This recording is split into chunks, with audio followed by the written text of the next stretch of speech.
السلام علیکم لسنرز، ایک نئے ناول کے ساتھ آپ کی خدمت میں حاضر ہوں جس کا عنوان ہے فالتو لڑکی، اور یہ تحریر حمیدہ جبین کی فرمائش ہے اس ناول کو سنانے کی stories with Sadia and Sadia کے لائبریری چینل کی آنر سعدیہ ظفر کے۔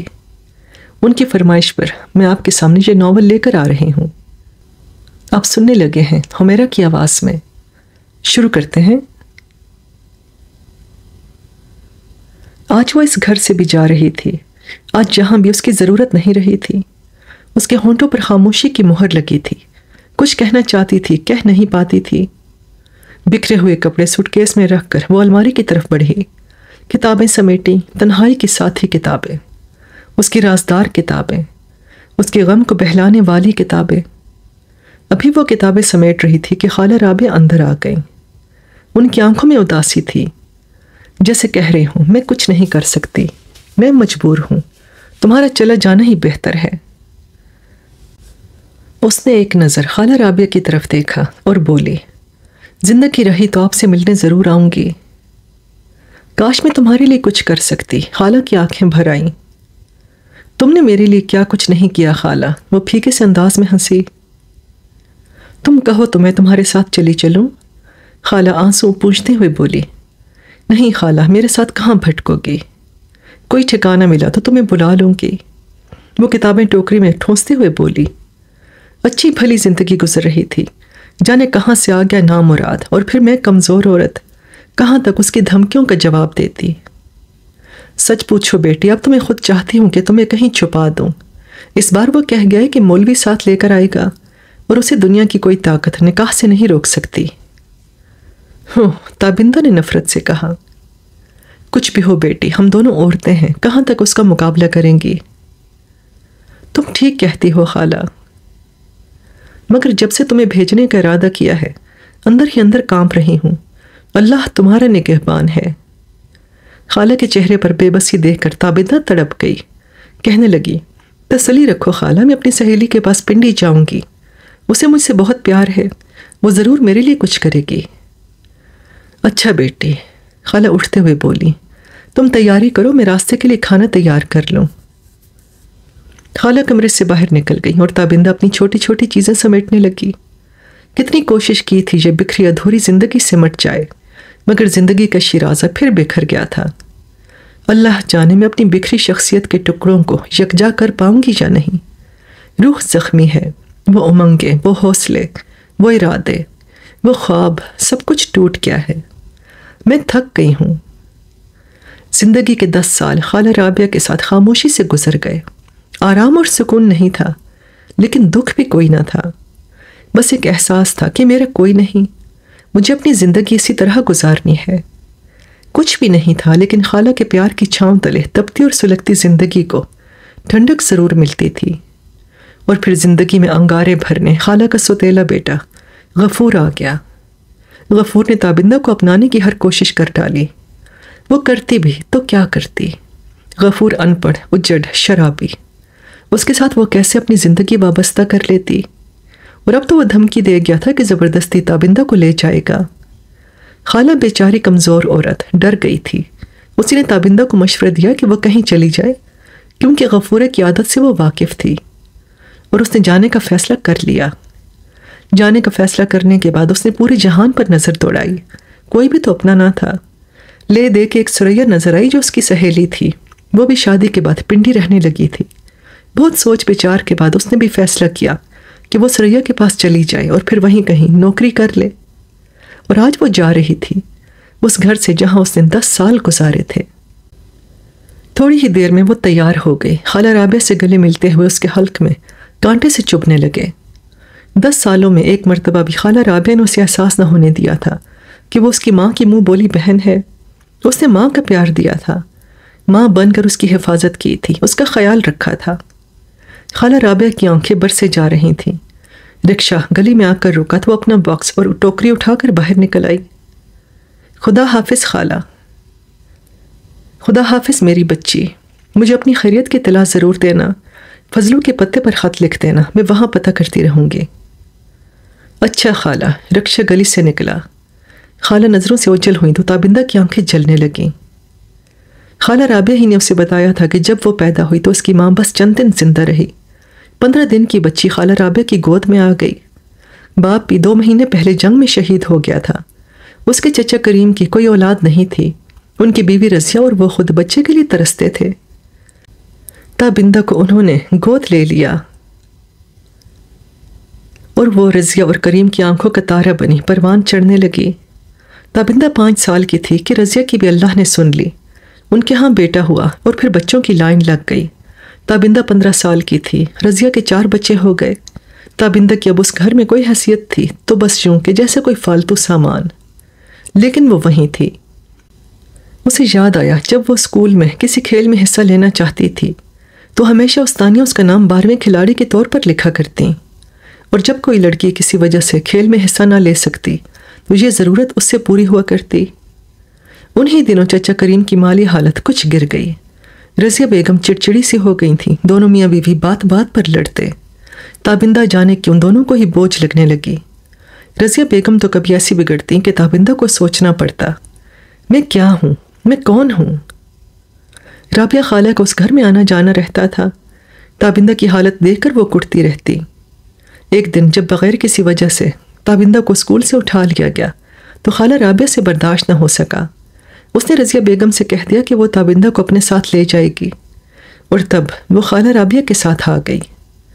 تب خالو رحمت بھی زندہ تھے۔ دونوں میاں بیوی تابندہ سے بہت پیار کرتے، اور پھر ایک دن خالو رحمت کا انتقال ہو گیا۔ خالہ اور وہ اکیلے رہ گئے، لیکن زندگی پرسکون تھی۔ تابندہ نے BA کر لیا تھا اور اب وہ چاہتی تھی کہ کہیں نوکری کر لے، لیکن خالہ رابعہ ہمیشہ کہا کرتی، دکانوں کا کرایہ ان دونوں کے لیے کافی ہے۔ خالہ نے تابندہ کو نوکری نہیں کرنے دی۔ ان کی کوشش تو یہی تھی کہ کوئی اچھا لڑکا ملے تو وہ تابندہ کا بیاہ کرتے، مگر شاید اس کی قسمت میں بھی بھٹکنا لکھا تھا۔ غفورہ جو خالہ کا سوتیلا بیٹا تھا، جانے کہاں سے آ نکلا اور سکون درہم برہم ہو گیا۔ غفورہ تابندہ کو دیکھ کر لٹو ہو گیا۔ پہل تو ٹھیک ٹھاک رہا، جب دیکھا کہ خالہ رابعہ کسی طرح بھی اسے پسند نہیں کرتی تو وہ کمینگی پر اتر آیا، اور اس مرتبہ تو وہ زبردستی کی دھمکی بھی دے گیا تھا، اور اب غفورے کی وجہ سے تابندہ کو وہ گھر بھی چھوڑنا پڑا تھا۔ گاڑی نے اسٹیشن چھوڑا تو وہ برتھ پر چادر اوڑھ کر لیٹ گئی اور اپنے آپ میں ہمت پیدا کرنے کی کوشش کرنے لگی۔ اسٹیشن سے نکل کر اس نے ٹیکسی لی۔ سریا کے گھر کا پتہ اس کی نوٹ بک میں تھا۔ سریا اس کی عزیز سہیلی تھی، لیکن جانے کیوں وہ ڈری ڈری سی تھی۔ ایک احساس تھا جو اسے رہ رہ کر چرکے لگا رہا تھا۔ ٹیکسی ایک خوبصورت سی کالونی کے اندر داخل ہوئی تو وہ کوٹھی کا نمبر پڑھنے لگی۔ سریا کا گھر آسانی سے ہی مل گیا۔ ایک چھوٹی سی خوبصورت کوٹھی تھی۔ بیل بجا کر وہ برآمدے میں ہی کھڑی ہو گئی۔ تھوڑی ہی دیر میں ایک بڑھیا نے دروازہ کھولا۔ سریا یہاں رہتی ہیں؟ تابندہ نے پوچھا۔ جی ہاں، آئیے، بڑھیا بولی۔ اسے کہیے کہ لاہور سے تابندہ آئی ہے۔ بڑھیا اندر چلی گئی تو اس نے باکس اور ٹوکری اتار کر ٹیکسی والے کا کرایہ چکایا۔ اگلے ہی لمحے سریا دروازے پر تھی۔ تابی تم؟ سریا اس سے لپٹ گئی اور تابندہ کی آنکھیں بھر آئیں۔ سریا اپنے ساتھ لپٹائے ہوئے اندر لے گئی۔ بڑھیا تابندہ کا باکس اور ٹوکری اٹھائے اندر آ گئی۔ اطلاع کیوں نہ دی؟ بڑی وہ ہو تم، سریا نے گلہ کیا۔ اچانک ہی پروگرام بن گیا۔ تابندہ کی آنکھوں میں افسردگی تھی۔ سنا کیسی ہے تو؟ رابعہ خالہ کا کیا حال ہے؟ سب کچھ بتاؤں گی، بہت ساری باتیں ہیں۔ تابندہ پھیکے سے انداز میں ہنسی۔ سجاد بھی اب آنے ہی والے ہوں گے، بہت خوش ہوں گے، اور ہاں اب میں تمہیں جانے نہیں دوں گی۔ یہ بات ابھی سے سن لو، کہیں جانے کا سوچ کر آئی ہو؟ اگر ایسی بات ہے تو یہ خیال دل سے نکال دو، میں پہلے ہی بتا دوں۔ تابندہ ہنسی۔ بی بی کھانا تیار ہو گیا۔ بڑھیا اندر آ کر بولی، تم پلیٹیں میز پر لگاؤ، سجاد آ جائیں تو اکٹھے ہی کھائیں گے، سریا بولی۔ تابندہ ہاتھ منہ دھونے باتھ روم میں چلی گئی اور سریا سجاد کو فون کرنے لگی۔ دفتر سے چل پڑے ہیں۔ جب وہ باتھ روم سے نکلی تو سریا نے کہا، بڑی بیتاب ہو، بہت محبت ہو گئی ہے۔ ہاں ہو تو گئی ہے، سریا ہنسی۔ ویسے تابی سجاد تو کمال کے نکلے۔ شادی سے پہلے تو اتنے معقول آدمی نہیں لگتے تھے، مگر شادی کے بعد تو میرے سارے خیالات پر پانی پھر گیا۔ اب تو ان کے سامنے میں بے وقوف لگتی ہوں۔ تابندہ ہنسی۔ تو اور بے وقوف؟ ہاں، سریا بولی، ایمان سے۔ ایسی ایسی دلیلوں اور تقریروں میں الجھاتے ہیں کہ بس کیا بتاؤں، بحث کے بڑے شوقین ہیں، میں تو ہار جاتی ہوں۔ ثریا کے چہرے پر محبت کا نور پھیلا ہوا تھا۔ چلو اچھا ہوا، تم جیسی مغز خراب لڑکی کسی سے قائل تو ہوئی۔ باہر موٹر رکنے کی آواز آئی تو ثریا کا چہرہ دمک اٹھا۔ لو بھائی آ گئے محترم۔ اور اگلے ہی لمحے سجاد اندر تھے۔ سجاد کو تابندہ نے دولہا بنے دیکھا تھا، اس کے بعد ملنے کا اتفاق نہیں ہوا تھا۔ آداب، تابندہ بولی۔ یہ تابندہ ہیں، ثریا نے کہا۔ اچھا، جن کی تم نے بہت باتیں سنائی ہیں اور ان کی باتیں سن کر ہم جلنے لگتے تھے۔ سجاد ہنستے ہوئے بولے، بالکل وہی، اور اب یہاں آئی ہیں، یہاں رہیں گی اور آپ کو مزید جلنے کا موقع ملے گا۔ اچھا، مگر انہیں دیکھ کر ہم نے فیصلہ کر لیا ہے کہ ان سے نہیں جلیں گے۔ سجاد ٹائی کی گرہ ڈھیلی کرتے ہوئے بولے۔ تابندہ مسکرا دی، جلدی سے آئیے، بہت بھوک لگی ہے۔ کھانے کے دوران بھی ان میاں بیوی کی چھیڑ چھاڑ جاری تھی۔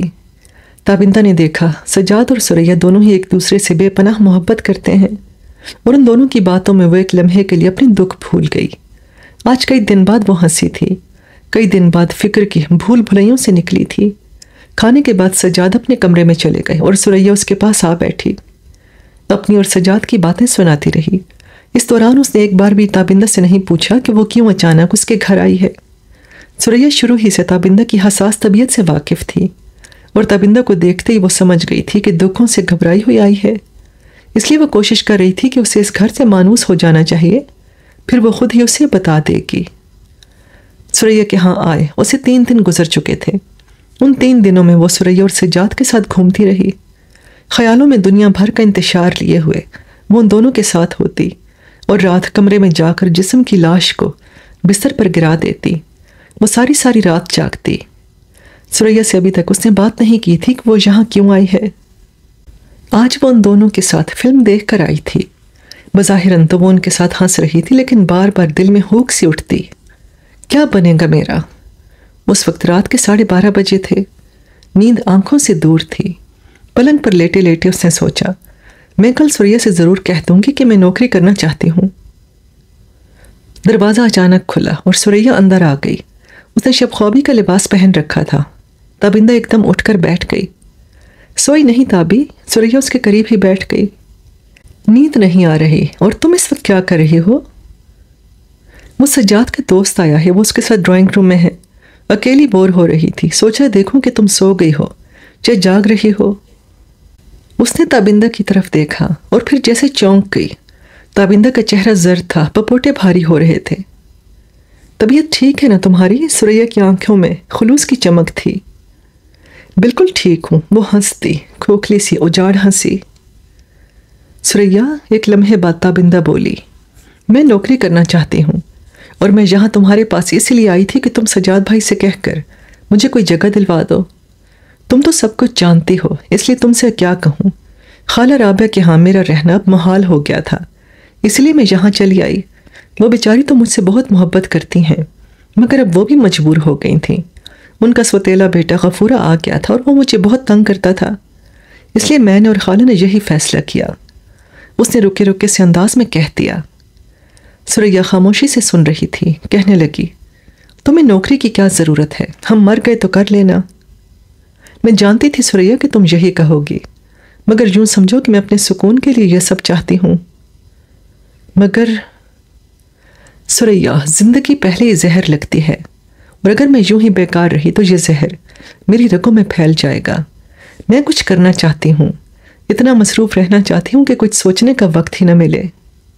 وہ تھکی تھکی سے کہہ رہی تھی، اور ثریا کی آنکھوں میں جیسے دھند پھیل رہی تھی۔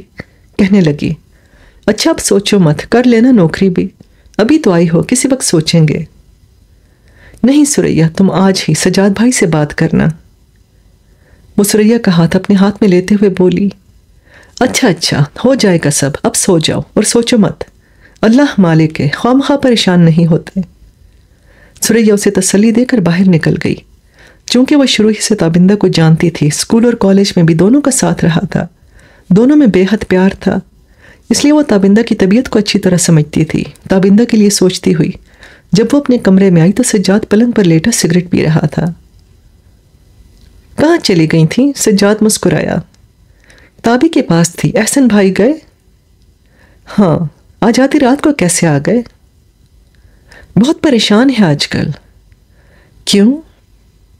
دادی کہتی ہے شادی کر لو۔ احسن جس لڑکی کو پسند کرتا ہے وہ کلب ڈانسر ہے، اور ظاہر ہے احسن کی دادی کلب ڈانسر کو تو بہو بنانے سے رہیں۔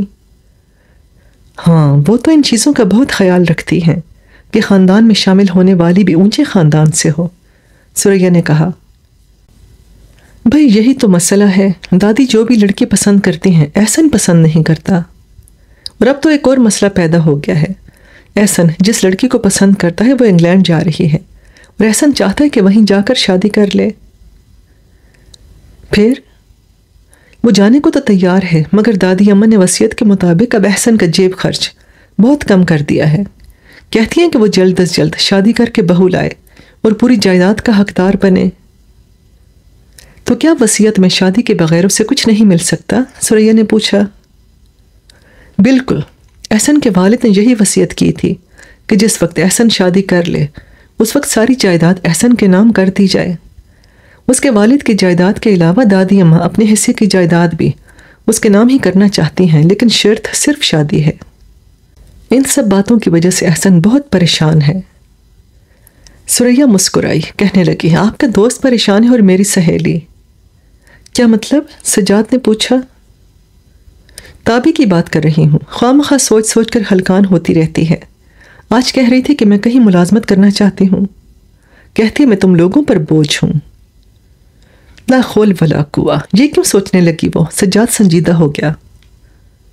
آپ کو پتہ ہے نا کہ تابی بیچاری بچپن سے ہی دکھوں میں گھر گئی تھی، سہارے بنتے اور چھنتے گئے، اسی لیے اب وہ اپنا سہارا خود بننا چاہتی ہے۔ اعتماد جو چھن گیا ہے، ہر وقت بے چین رہتی ہے۔ میں خوب جانتی ہوں اس کی عادتوں کو۔ ایک خیال ذہن پر سوار ہوتا ہے تو اسے کبھی پیچھے نہیں چھوٹتا، بس سوچتی رہتی ہے، ہر وقت ڈپریشن۔ میں نے اسے بہت سمجھایا کہ نوکری کا خیال چھوڑ دو، کچھ دن آرام سے رہو، لیکن اس کی تو ایک ہی رٹ تھی۔ میں خود بات کروں گا اس سے، سجاد نے کہا۔ ہاں، آپ بھی کر لیجئے گا بات، میں نے تو بہت سمجھایا ہے اسے۔ صبح ناشتے پر ہی سجاد نے بات چھیڑ دی اور کہنے لگا، واہ تابندہ بہن، آپ نے عجیب بات سوچ لی۔ کیا ہوا بھیا؟ تابندہ چونک کر بولی۔ یہی نوکری والی بات، کمال ہے نا، بھائی بھی کہتی اور نوکری کا بھی سوچتی ہو۔ بھائیوں کے ہوتے ہوئے بہنیں نوکری نہیں کیا کرتی۔ مگر بھیا، اگر مگر کچھ نہیں، وعدہ کرو آئندہ ایسی بات نہیں کرو گی۔ مگر بھیا میری بات تو سنیں۔ میں کوئی بات نہیں سنوں گا، پہلے یہ کہہ دو کہ آئندہ ایسی بات نہیں سوچو گی، پھر ہم آپ کی بات سنیں گے، لیکن وہ بات اس موضوع پر قطعی نہیں ہوگی۔ تابندہ نے ثریا کی طرف دیکھا جو مسکرا رہی تھی، کہنے لگی، میری طرف کیا دیکھتی ہو؟ دیکھ رہی ہوں کس مکاری سے بیٹھی ہو الٹی پٹی پڑھا کر۔ تابندہ مسکرائی۔ ہاں تو طے ہو گئی نا بات، سجاد بولے۔ تابندہ نے بے چارگی سے سجاد کی طرف دیکھا اور بولی، کسی وقت سنجیدگی سے سوچیں تو آپ کو ضرور میری بات اچھی لگے گی، مگر ابھی میں بالکل سوچنے کے موڈ میں نہیں۔ یہ ثریا صاحبہ ہیں جو آپ کی ایسی باتیں سن لیتی ہیں، میں تو سن بھی نہیں سکتا، اس لیے آپ کو آئندہ یہ بات دل سے نکال دینی چاہیے۔ تمہارا بھائی زندہ ہے، سمجھی؟ سجاد نے اسے پیار سے دیکھا اور تابندہ کی آنکھیں بھر آئیں۔ مدت بعد کسی نے بھائی کا پیار دیا تو اس کی چیخ حلق میں پھنس گئی۔ شاید اس کی دلی کیفیت سے سجاد واقف ہو گیا تھا، اس لیے جلدی ہی اٹھ کھڑا ہوا۔ کچھ دن اور گزر گئے، ثریا اور سجاد کے خلوص سے بھرے ہوئے۔ اب وہ بھی ان میں گھل مل گئی تھی، ثریا کے ساتھ مل کر گھر کے کام کاج میں بھی حصہ لیتی۔ سجاد دفتر سے آتا تو وہ تینوں مل کر کبھی فلم دیکھ آتے، کبھی کسی ہوٹل میں کھانے کا پروگرام بنتا، مگر پھر بھی وہ خوش نہیں تھی، اپنی زندگی سے مطمئن نہیں تھی۔ یہ ٹھکانہ بھی عارضی ہے، جانے کب کون سے لمحے وہ یہاں سے بھی چلی جائے گی۔ ثریا اور سجاد نے محسوس کیا کہ وہ خوش نہیں ہے۔ وہ کوشش کرتے رہتے کہ وہ کسی طرح یہاں رہنا سیکھ جائے۔ ساری ہی خوشیاں تھیں، سکون تھا، مگر دل میں کوئی احساس پھانس بن کر چپتا رہتا۔ اور اس روز جس دن اس کا دل بہت ہی بے چین تھا، ثریا کی ساس اچانک ہی حیدرآباد سے آ گئیں۔ دیکھنے میں بہت ہی حلیم طبیعت معلوم ہوتی تھیں۔ ثریا تو بدحواس سی اسی کی خاطر میں درات میں لگی رہی۔ سجاد اپنی ماں کا بہت لاڈلا تھا۔ وہ ماں کے ساتھ بہن بھائیوں کی باتیں کر رہا تھا، ماں سے بھائیوں ان کے بچوں کے بارے میں سوال کر رہا تھا۔ تابندہ نے وہاں بیٹھنا اس لیے بھی مناسب نہ سمجھا۔ اپنے کمرے میں آ کر اسے لگا جیسے سریا کی ساس کی آنکھیں اب تک اس کے چہرے میں گڑی ہیں۔ سریا نے جب اس سے اپنی ساس کا تعارف کروایا تھا تو اس کے چہرے پر مسکراہٹ بکھری ہوئی تھی۔ کتنے پیار، کتنی محبت سے اس نے کہا تھا، ماں جی یہ میری بہت پیاری سہیلی تابندہ ہے، لاہور سے آئی ہے۔ تو ماں نے فوراً ہی کہا تھا، اکیلی آئی ہے؟ جی، سریا سہم گئی تھی۔ عجیب ماں باپ ہیں جو ان جوان جہان لڑکیوں کو بیگانے گھر اکیلے ہی بھیج دیتے ہیں۔ ادھر ہم ہیں کہ لڑکیاں تو خیر الگ بات ہے، لڑکے بھی اکیلے نہیں بھیجتے تھے کبھی۔ پوچھ لو سجاد سے۔ ایک مرتبہ انہوں نے اتنی ضد کی کہ دوست کے ہاں شادی پر چلے جائیں، مگر رات کی اجازت ہم نے اولاد کو کبھی نہیں دی۔ اور یہ بات جانے کتنی لمبی چلتی، سریا نے کوئی اور بات شروع کر دی اور تابندہ کچھ دیر یوں ہی ادھر ادھر کی باتیں کر کے وہاں سے ہٹ آئی تھی۔ اس کے لیے یہ کوئی نیا حادثہ یا نئی بات نہیں تھی، اس لیے اس کا چہرہ سپاٹ تھا۔ ایسی باتیں تو وہ سنتی چلی آئی تھی، یہ تو بہت معمولی بات تھی، لیکن اتنا اس نے ضرور سوچا کہ اب اس گھر میں وہ زیادہ دیر تک نہیں رہ سکے گی۔ مگر ایک دم چلے جانا بھی عجیب سا لگتا تھا، خواہ جھگڑا کروانے کی بات تھی، اسی لیے وہ یہ غم بھی پی گئی۔ وہ بیٹھی خلاؤں میں گھور رہی تھی کہ سریا آ گئی۔ اسے اپنی ساس کی بات کا گہرا اثر لیا تھا۔ آتے ہی کہنے لگی، تابی، ماں جی کی بات کا برا مان گئی ہو؟ نہیں تو، تابندہ مسکرا کر بولی، اصل میں انہیں ابھی کچھ پتہ نہیں نا، دیکھ لینا جب حالات سے آگاہ ہوں گی تو تم سے کتنی محبت کریں گی، بڑی حلیم طبیعت اور محبت کرنے والی ہیں۔ سریا اس کے گلے میں باہیں ڈال کر بولی۔ وہ اپنا درد چھپا گئی۔ اچھا چلو پھر کھانا کھا لو، سریا نے کہا۔ تم جاؤ، میں آتی ہوں۔ سریا بھی جن وسوسوں پر پردہ ڈالنے کی کوشش کر رہی تھی ان کو سنبھالے کمرے سے باہر نکل گئی اور وہ چور سی بنی کھانے کی میز پر جا بیٹھی۔ ماں جی نے اسے کوئی لفٹ نہیں دی، بیٹے اور بہو کے ساتھ باتیں کرتی رہیں۔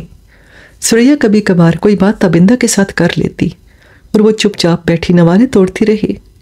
سجاد بھی ڈرا سہما بیٹھا تھا۔ ماں جی کا رعب سب سے زیادہ تابندہ پر تھا۔ آئی دلہن، تم تو بالکل پاگل ہو، ماں جی پان کا ٹکڑا منہ میں دباتی ہوئی بولی۔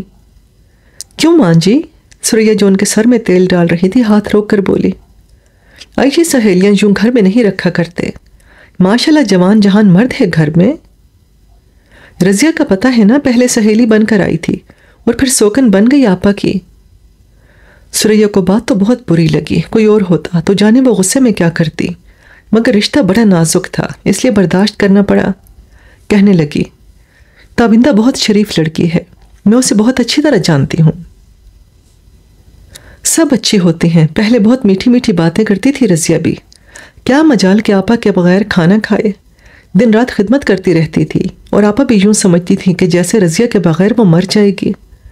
مگر جو حشر ہم نے دیکھا، توبہ توبہ، اب وہ رضیہ موئی پلنگ پر بیٹھی رہتی ہے اور آپا اس کی خدمت میں لگی رہتی ہیں۔ توبہ توبہ بھائی، اللہ دشمن کو یہ دن نہ دکھائے۔ میں تو بیٹی تمہارے بھلے کو کہتی ہوں، بہت سوچ سمجھ کر رہنا چاہیے، تم ابھی کم عمر ہو، ایسی باتوں کو نہیں سمجھتی۔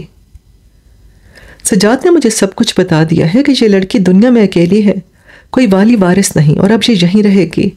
میرا تو کلیجہ کانپ گیا تھا بیٹی۔ سریا کو ان کی باتوں سے بے حد تکلیف ہو رہی تھی مگر جی کڑا کر کے سن رہی تھی۔ میری بات آج تو تمہیں بری لگی مگر بعد میں پچھتاؤ گی، عمر بیت گئی، ایسے کئی واقعات دیکھے میں نے، تم ان سے صاف کہہ دو کہ اپنا ٹھکانہ کر لے۔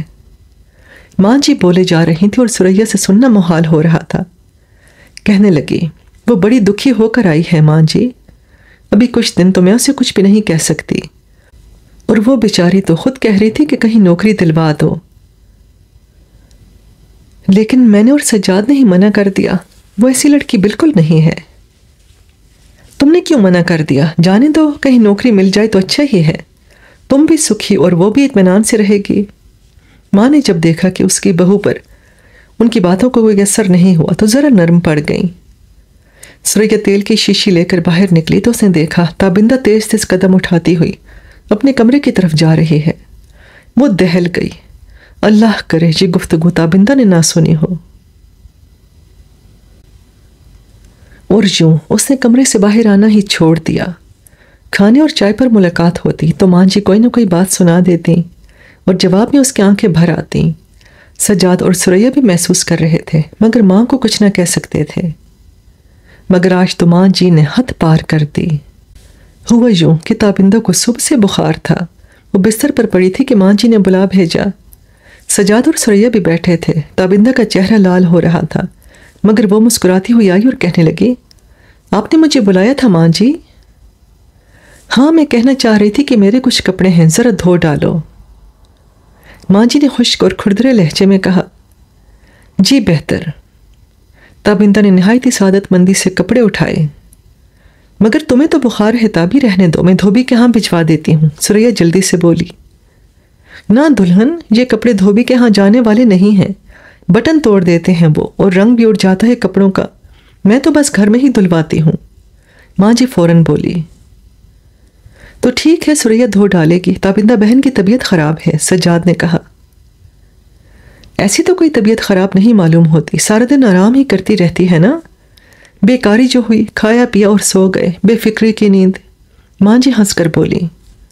اور تابندہ کپڑوں کا گٹھڑا اٹھا کر خاموشی سے باہر نکل گئی۔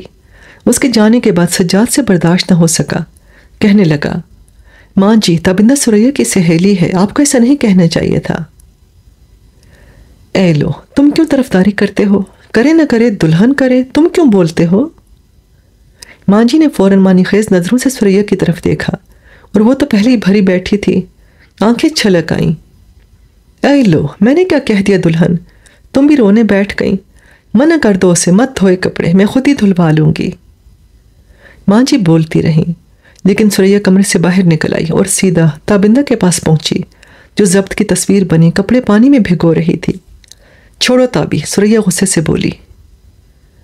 کیوں ثریا، رہنے دو، تم چلو آرام کرو، میں تمہارے لیے چائے بنواتی ہوں، میں بولتی کچھ نہیں، تمہیں خیال ہی نہیں آتا، خواہ ایک بات کے پیچھے پڑی ہیں۔ ثریا کی آنکھیں ابھی تک بھیگی ہوئی تھیں۔ تم بالکل پکلی ہو ثریا، ارے کیا ہوا؟ بزرگوں کی بات کا برا نہیں ماننا چاہیے، میں نے تو محسوس بھی نہیں کیا۔ تابندہ پھیکے سے انداز میں ہنسی۔ میں تجھے اچھی طرح جانتی ہوں۔ ثریا سنجیدہ تھی، بات انہوں نے بہت ہی عجیب کہی تھی۔ مجھے برا لگا، سجاد کو برا لگا، اور تجھے نہیں لگا؟ تو پتھر کی بنی ہے نا؟ ثریا آنسو پونچھتے ہوئے بولی۔ تابندہ نے اپنا درد چھپا کے اسے گلے سے لگا لیا۔ کتنی پیاری تھی، کتنا چاہتی تھی اسے۔ کہنے لگی، دیکھ ثریا، میں اتنی اہم نہیں کہ تو میرے لیے اپنے گھر میں کوئی رنجش پیدا کرے۔ ماں جی نے بالکل سچ کہا ہے، مجھے کچھ کرنا چاہیے۔ خدا کے لیے سجاد بھائی کو سمجھاؤ وہ مجھے کہیں نوکری دلوا دیں، تو تیری قسم ثریا ایک بہت بڑا بوجھ ختم ہو جائے گا میرے سر سے، پلیز۔ نہیں، میں تمہیں نوکری نہیں کرنے دوں گی۔ اللہ کی قسم اس لیے نوکری نہیں کرنا چاہتی کہ ماں جی نے کہا ہے۔ میں تمہیں کیسے بتاؤں کہ ایک ایک لمحہ مجھ پر کتنا بھاری گزرتا ہے۔ للہ مان جاؤ، مجھ پر تمہارا بڑا احسان ہوگا۔ اور پھر میں رابعہ خالہ کو بھی تو بلوانا چاہتی ہوں، یہاں رہی تو یہ بھی نہ کر سکوں گی۔ ثریا خاموش سی اس کے چہرے کو تک رہی تھی۔ میں تیرے پاس اس لیے آئی تھی کہ تجھ سے مدد لے کر کوئی کام کر سکوں گی۔ سچ تو یہ ہے ثریا کہ اگر مجھے پتا ہوتا کہ سجاد بھائی کا اور تیرا خلوص یوں مجھے جکڑ لے گا تو کبھی نہ آتی، تجھ سے ملنے کے لیے آتی اور چلی جاتی۔ اچھا اٹھو، چھوڑو یہ کپڑے، آرام کرو۔ ثریا نے اس کا ہاتھ پکڑ کر اپنی طرف کھینچا۔ ابھی دھل جاتے ہیں ثریا، اب اٹھ جاؤ، میں پہلے ہی بہت پریشان ہوں، ماں جی کی بات مجھے بہت بری لگی ہے۔ ثریا جھلائی ہوئی تھی، تابندہ اس کے ساتھ ہی چلتی۔ ثریا نے اسے بستر میں زبردستی لٹایا اور خود اس کے لیے چائے بنانے چلی گئی۔ اور تب سجاد اور ثریا نے اسے ملازمت کی اجازت دے دی۔ وہ صبح ہی اخبار کے تراشے لیے باہر نکل جاتی۔ مختلف دفتروں، اسکولوں کی خاک چھانتے ہوئے اسے 1 ماہ ہو گیا تھا، مگر نوکری کا کہیں پتہ نہ تھا۔ کسی کے معیار پر وہ خود پوری نہ اترتی اور کوئی جگہ وہ اپنے لیے ناموزوں سمجھتی۔ سجاد بھی اسے 2-1 جگہ لے گیا مگر ناکامی کا سامنا کرنا پڑا۔ ہر صبح ایک امید لے کر باہر نکلتی اور شام کو مایوسی میں ڈوبی ہوئی گھر میں داخل ہوتی، اور پھر ماں جی کا سوالیہ چہرہ اس کے لیے عذاب بن کر رہ گیا تھا۔ ایسے لگتا تھا جیسے ماں جی کی نظریں اسے کہہ رہی ہوں، ابھی کتنا عرصہ اور رہو گی اس گھر میں؟ سریا کی تسلیاں نہ ہوتی تو شاید وہ گھٹ کر مر جاتی۔ ہر طرف ناکامی، ہر طرف مایوسی۔ چند ہی دنوں میں وہ پیلی زرد ہو گئی، مگر ڈھیٹ بنی زندگی کو گھسیٹ رہی تھی۔ خالہ رابعہ کو خط لکھا تھا، اس کا جواب بھی خاصا پریشان کن تھا۔ غفور نے خالہ کی زندگی تلخ کی ہوئی تھی اور وہ اسے ڈھونڈنے کی فکر میں تھا۔ خالہ نے لکھا تھا کہ وہ گھر سے باہر نہ نکلا کرے اور اپنی اچھی طرح حفاظت کیا کرے، کیونکہ غفورے کا کہنا ہے کہ کب تک چھپے گی، ایک نہ ایک دن ڈھونڈ لوں گا اسے، مجھ سے بچ کر کہاں جائے گی۔ اس خط نے اسے خوف میں مبتلا کر دیا، مگر یہ سب کچھ وہ چھپا گئی۔ سریا کو بتا کر وہ اسے پریشان نہیں کرنا چاہتی تھی، پہلے ہی وہ اس کے لیے پریشان تھی۔ معاملہ اس کے سسرال کا تھا، اس لیے خاموش تھی، اپنی عزیز سہیلی کے لیے کچھ بھی تو نہ کر سکتی تھی۔ آج تابندہ بڑی امید کے ساتھ گئی تھی، لیکن جب لوٹی تو بہت پریشان تھی۔ ہوا یوں کہ ایک انڈسٹریل ہوم میں ایک خاتون کی ضرورت تھی جو انڈسٹریل ہوم کی بنی ہوئی دستکاری اچھی طرح سیل کروا سکے۔ اسے سوچا تھا یہ نوکری کیسی بھی ہوئی وہ ضرور کر لے گی، اور جب وہ وہاں پہنچی تو کام کی تفصیل سن کر واپس لوٹ آئی۔ کام ایسا تھا کہ اسے یہ چیزیں لے کر ایک دکان سجا کر بیٹھنا تھا۔ انڈسٹریل ہوم والے خاتون کو اس لیے دکان پر بٹھانا چاہتے تھے کہ چیزوں کی سیل زیادہ ہو، اور یہ کام اس کے بس کا نہیں تھا۔ تھکی تھکی سی واپس آ رہی تھی کہ اس نے دیکھا غفورہ ایک تانگے میں بیٹھا چلا جا رہا ہے، اس کے ساتھ اسی جیسے 2 آدمی اور بھی تھے۔ غفورے کو دیکھ کر اس کی تو جان ہی نکل گئی۔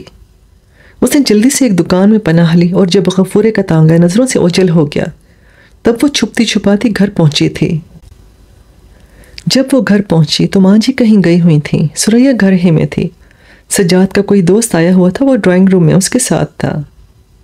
پیلا پیلا چہرہ، تھکا سا وجود لیے وہ سریا کے سامنے ہی بیٹھ گئی۔ کام بنا تابی؟ نہیں، اس نے مایوسانہ انداز میں کرسی کی پشت سے سر ٹکا دیا۔ اللہ مالک ہے، حوصلہ رکھو، گھبراتی کیوں ہو؟ میں تمہارے لیے چائے بنا کر لاتی ہوں۔ سریا باہر جانے والی تھی کہ سجاد آ گئے۔ کہنے لگے احسن آیا ہے، میں نے تابندہ بہن کے لیے کہا ہے اسے۔ اس کے آفس میں تو کوئی جگہ خالی نہیں، مگر وہ کہتا ہے کہ 2-4 دنوں میں ضرور کچھ کر دے گا۔ سجاد نے کہا۔ کیا ہوا احسن بھائی کا؟ سریا مسکرائی۔ آج کل ڈپریشن زیادہ ہے، دادی اماں احسن کی شادی کرنے پر بضد ہیں، اور احسن صاحب کا جیب خرچ بھی بند کر دیا ہے۔ تو احسن مان کیوں نہیں جاتے؟ سریا نے کہا۔ ناممکن ہے، احسن راحت سے بہت سیریس ہے، اور احسن کی دادی کو میں اچھی طرح جانتی ہوں، جو کہتی ہیں ہمیشہ وہی کرتی ہیں۔ احسن بھائی کو ان کی بات ماننا ہی پڑے گی، اور وہ بھی اپنی بات پر اڑا بیٹھا ہے کہ شادی کروں گا تو راحت سے، ورنہ کسی سے نہیں۔ بس پھر تو ہو چکی شادی۔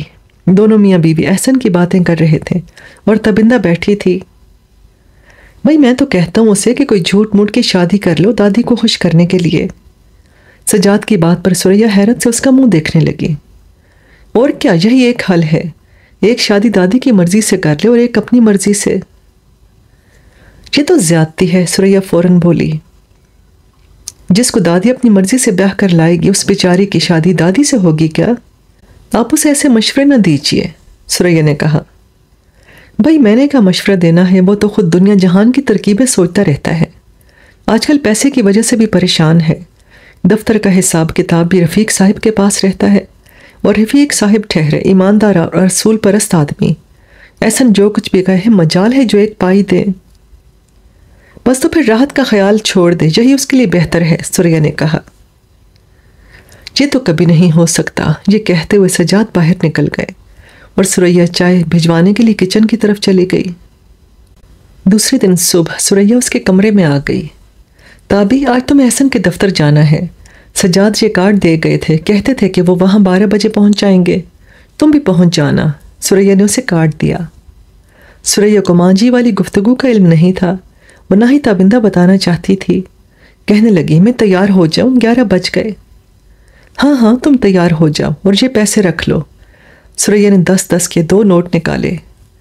نہیں سریا، ارے رکھ لو ٹیکسی رکشہ کے لیے۔ مگر سریا، چھوڑو بھی، مجھے بھی غیر سمجھ لیا۔ سریا ہنسی اور نوٹ پلنگ پر رکھ کر باہر نکل گئی۔ اس نے ایک نظر ثریا کو دیکھا جو اس کی اپنی اپنی سی تھی اور الماری سے کپڑے نکالنے لگی۔ گلی کے موڑ پر ہی اسے رکشہ مل گیا۔ کارڈ نکال کر اس نے رکشے والے کو پتہ بتایا۔ رکشہ تیزی سے سڑکیں پار کر رہا تھا اور وہ صدقے دل سے دعا کرتی جا رہی تھی، الہی خیر، کہیں ٹھکانہ بن جائے۔ میں بھی تیرا پیدا کیا ہوا انسان ہوں معبود، میں تھک گئی ہوں۔ ہمت جواب دے گئی ہے، اب یا تو مجھے اٹھا لے یا پھر عزت سے زندگی بسر کرنے کا سبب پیدا کر دے۔ رکشہ کب سے احسن کے آفس کے سامنے کھڑا تھا اور وہ پتھر بنی بیٹھی تھی۔ رکشے والے نے اسے آواز دے کر بتایا تو وہ چونکی اور اسے کرایہ ادا کر کے نیچے اتر آئی۔ دھڑکتے دل کے ساتھ آفس میں قدم رکھا، جانے یہاں سے واپس سرخرو ہو کر جاؤں گی یا مایوسی میں ڈوبی ہوئی۔ کسی سے ملنا ہے آپ کو؟ چپراسی نے اسے حیران پریشان دیکھ کر پوچھا۔ احسن صاحب کو، تابندہ نے کہا۔ جی لفٹ ہے، اوپر چلی جائیے، 6ٹھی منزل پر ان کا کمرہ ہے۔ چپراسی نے اسے لفٹ کا راستہ بتا دیا۔ لفٹ مین نے اسے 6ٹھی منزل پر اتار دیا۔ جھجکتی ہوئی وہ احسن کے کمرے کی طرف بڑھی۔ یہ ایک عالیشان کمرہ تھا، پوری گیلری سرخ قالین سے ڈھکی ہوئی تھی۔ چپراسی نے دروازہ کھول دیا۔ اس نے دیکھا سامنے احسن بیٹھا تھا۔ اس کی باتیں تو اس نے بہت سنی تھی، لیکن دیکھنے کا اتفاق آج ہی ہوا تھا۔ اخلاقاً اٹھ کر کھڑا ہو گیا۔ تشریف لائیے، آپ غالباً مس تابندہ ہیں؟ جی آداب۔ تابندہ نے ماتھے پر ہاتھ کا ہلکا سے اشارہ کیا۔ تشریف رکھیے، احسن خوش دلی سے بولا۔ تابندہ ایک طرف ہلکے نارنجی رنگ کے صوفے پر بیٹھ گئی۔ احسن کوئی فون سن رہا تھا اور وہ سوچ رہی تھی، اتنا شاندار آدمی اور بیچارہ کس مصیبت میں پھنسا ہے، دادی کی وجہ سے اپنی پسند کی شادی بھی نہیں کر سکتا۔ آپ کیا پئیں گے؟ احسن نے ریسیور رکھ کر پوچھا۔ جی کچھ نہیں شکریہ۔ نہیں کچھ تو ہو جائے، میرے خیال میں چائے پی لیتے ہیں۔ تابندہ خاموش رہی۔ احسن نے چپراسی کو بلا کر چائے لانے کے لیے کہا۔ سجاد کا فون آیا تھا، وہ آنے ہی والا ہے۔ میں شاید کچھ پہلے ہی آ گئی، وہ آہستہ سے بولی۔ نہیں تو، احسن نے گھڑی دیکھی اور بولا، آپ ٹھیک ٹائم پر آئی ہیں، سجاد لیٹ ہے۔ آپ سے سجاد بھائی نے میرے بارے میں بات کی تھی؟ تابندہ آہستہ سے بولی۔ جی ہاں، اس نے بات کی تھی، میں نے 1-2 جگہ فون بھی کیے مگر کوئی بات نہیں بن سکی، احسن آہستہ سے بولا۔ تابندہ کا چہرہ ایک دم بجھ سا گیا۔ اس کے چہرے کا پھیکا پن احسن نے بھی دیکھا۔ آنکھوں میں چھلکتا ہوا سیلاب تھا جو ایک دم امڈ آیا۔ مجبوری، بے بسی، مایوسی اور یاس میں ڈوبا ہوا چہرہ دیکھ کر وہ ایک لمحے کے لیے کھو سا گیا۔ کرب کی ایک لہر اس کے پورے وجود میں دوڑ گئی۔ تو میں جاؤں؟ تابندہ ضبط کرتے ہوئے بولی۔ سجاد کو آنے دیجیے، احسن جلدی سے بولا۔ جب کوئی بات نہیں بنی تو سجاد بھائی کیا کر لیں گے؟ وہ اٹھتے ہوئے بولی۔ 1 منٹ بیٹھیے۔ احسن اس کے لیے کچھ کرنا چاہتا تھا۔ اس نے فون پر نمبر ڈائل کیے، اسی لمحے سجاد آ گئے۔ آدھا گھنٹہ لیٹ ہو شہزادے؟ احسن فون رکھ کر اس کی طرف دیکھتے ہوئے بولا۔ ہاں یار، آفس سے نکلتے نکلتے دیر ہو گئی اور بیٹھے بیٹھے ایک مصیبت اور آ گئی۔ خیریت؟ احسن نے پوچھا۔ تبادلہ ہو گیا میرا، تابندہ نے چونک کر دیکھا۔ ارے کہاں؟ احسن نے پوچھا۔ پشاور۔ اوہو، رک سکتا ہے کیا؟ احسن نے پوچھا۔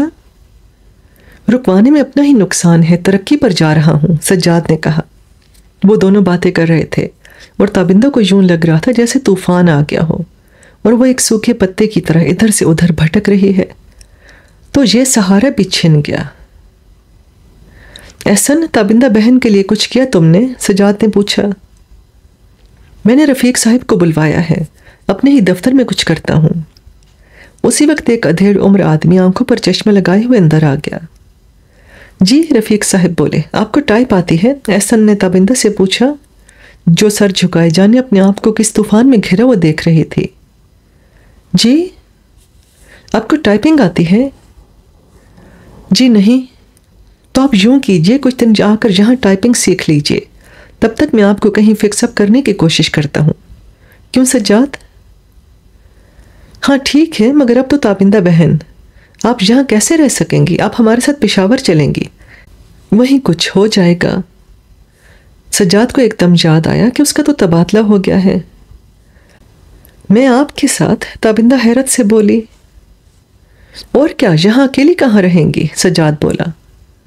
مگر سجاد بھائی، اگر میرا یہاں کہیں رہنے کا انتظام ہو جائے تو میں احسن صاحب کے دفتر میں ملازمت کر لوں۔ تابندہ کے تصور میں ماں جی کی آنکھیں گھڑتی ہوئیں موجود ہوئیں۔ مگر تابندہ، آپ یہاں کہاں رہیں گی؟ آپ کے پہلے یہ احسانات کم نہیں ہیں بھیا، میں مزید آپ پر بوجھ نہیں بننا چاہتی، کسی ہاسٹل وغیرہ میں کوشش کر دیجئے۔ اچھا، گھر چل کر ثریا سے مشورہ کرتے ہیں۔ سجاد نے اس وقت اس ذکر کو ٹالنا چاہا۔ تابندہ نے احسن سے پوچھا، تو پھر میں کل کس وقت آؤں؟ ویسے ایک بات ہے تابندہ، اگر آپ ہاسٹل میں رہنا چاہیں تو یہاں سے کچھ دور ہی ایک ہاسٹل ہے، وہاں پر آپ کا انتظام ہو جائے گا۔ میرے دفتر کی 2 خواتین وہاں رہتی ہیں، احسن نے کہا۔ پلیز یہ ضرور کر دیجئے، مجھ پر احسان ہوگا۔ تابندہ کی آواز بھر آ گئی۔ ٹھیک ہے، میں کل ہی بات کروں گا۔ اور ہاں رفیق صاحب، مس تابندہ کل سے آپ کے پاس آئیں گی، انہیں ٹائپ سکھانے میں ان کی مدد کریں، اور جس وقت بھی یہ تھوڑی سی سپیڈ بنا لیں تو مجھے بتائیے گا۔ جی بہتر۔ رفیق صاحب باہر چلے گئے۔ اس کے جانے کے بعد تابندہ اور سجاد بھی اٹھ کھڑے ہوئے۔ احسن کی گاڑی میں سجاد نے تابندہ کو گھر ڈراپ کیا اور خود آفس چلا گیا۔ سب سے پہلے تابندہ نے ہی یہ خبر ثریا کو سنائی کہ سجاد کا تبادلہ ہو گیا ہے۔ یہ خبر ثریا کے لیے تو عام سی تھی، مگر ماں جی اس خبر سے بہت خوش نظر آنے لگیں۔ فوراً ہی سجاد کی ترقی کا سن کر مٹھائی منگوانے کے لیے نوکر کو آوازیں دیتی ہوئی باورچی خانے کی طرف چلی گئیں۔ اس کے جانے کے بعد تابندہ نے ثریا کو اپنے ساتھ لپٹا لیا اور بولی، خط باقاعدگی سے لکھا کرنا ثریا۔ کیا مطلب؟ ثریا حیران سی ہو کر اس کا منہ تکنے لگی۔ خط لکھنے کا کہہ رہی ہوں بھائی، کہیں نئے شہر جا کر اور سجاد کے افسر بننے کی خوشی میں ہمیں بھول ہی نہ جاؤ۔ کیسی باتیں کر رہی ہو تم؟ خط میں نے کیسے لکھنا ہے؟ تم میرے ساتھ ہی جاؤ گی۔ نہیں ثریا، تابندہ سنجیدہ ہو گئی۔ مجھے نوکری مل گئی ہے اور رہنے کی جگہ کا بھی 2 روز تک بندوبست ہو جائے گا۔ خواتین کا ہاسٹل ہے جہاں پر احسن صاحب مجھے رہائش کی جگہ دلوائیں گے۔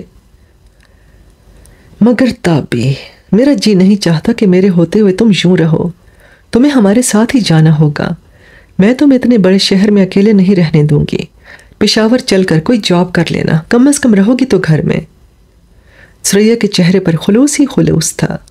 تابندہ کی آنکھیں بھر آئیں، کہنے لگی، مجھے ہنسی خوشی اجازت دو ثریا، خدا خدا کر کے کہیں نوکری کی آس لگی ہے، اور پھر تم جانتی ہو کہ میرے لیے نوکری کرنا کتنا ضروری ہے۔ میں انشاءاللہ جلد ہی رابعہ خالو کو بلوا لوں گی، تم بالکل فکر نہ کرو۔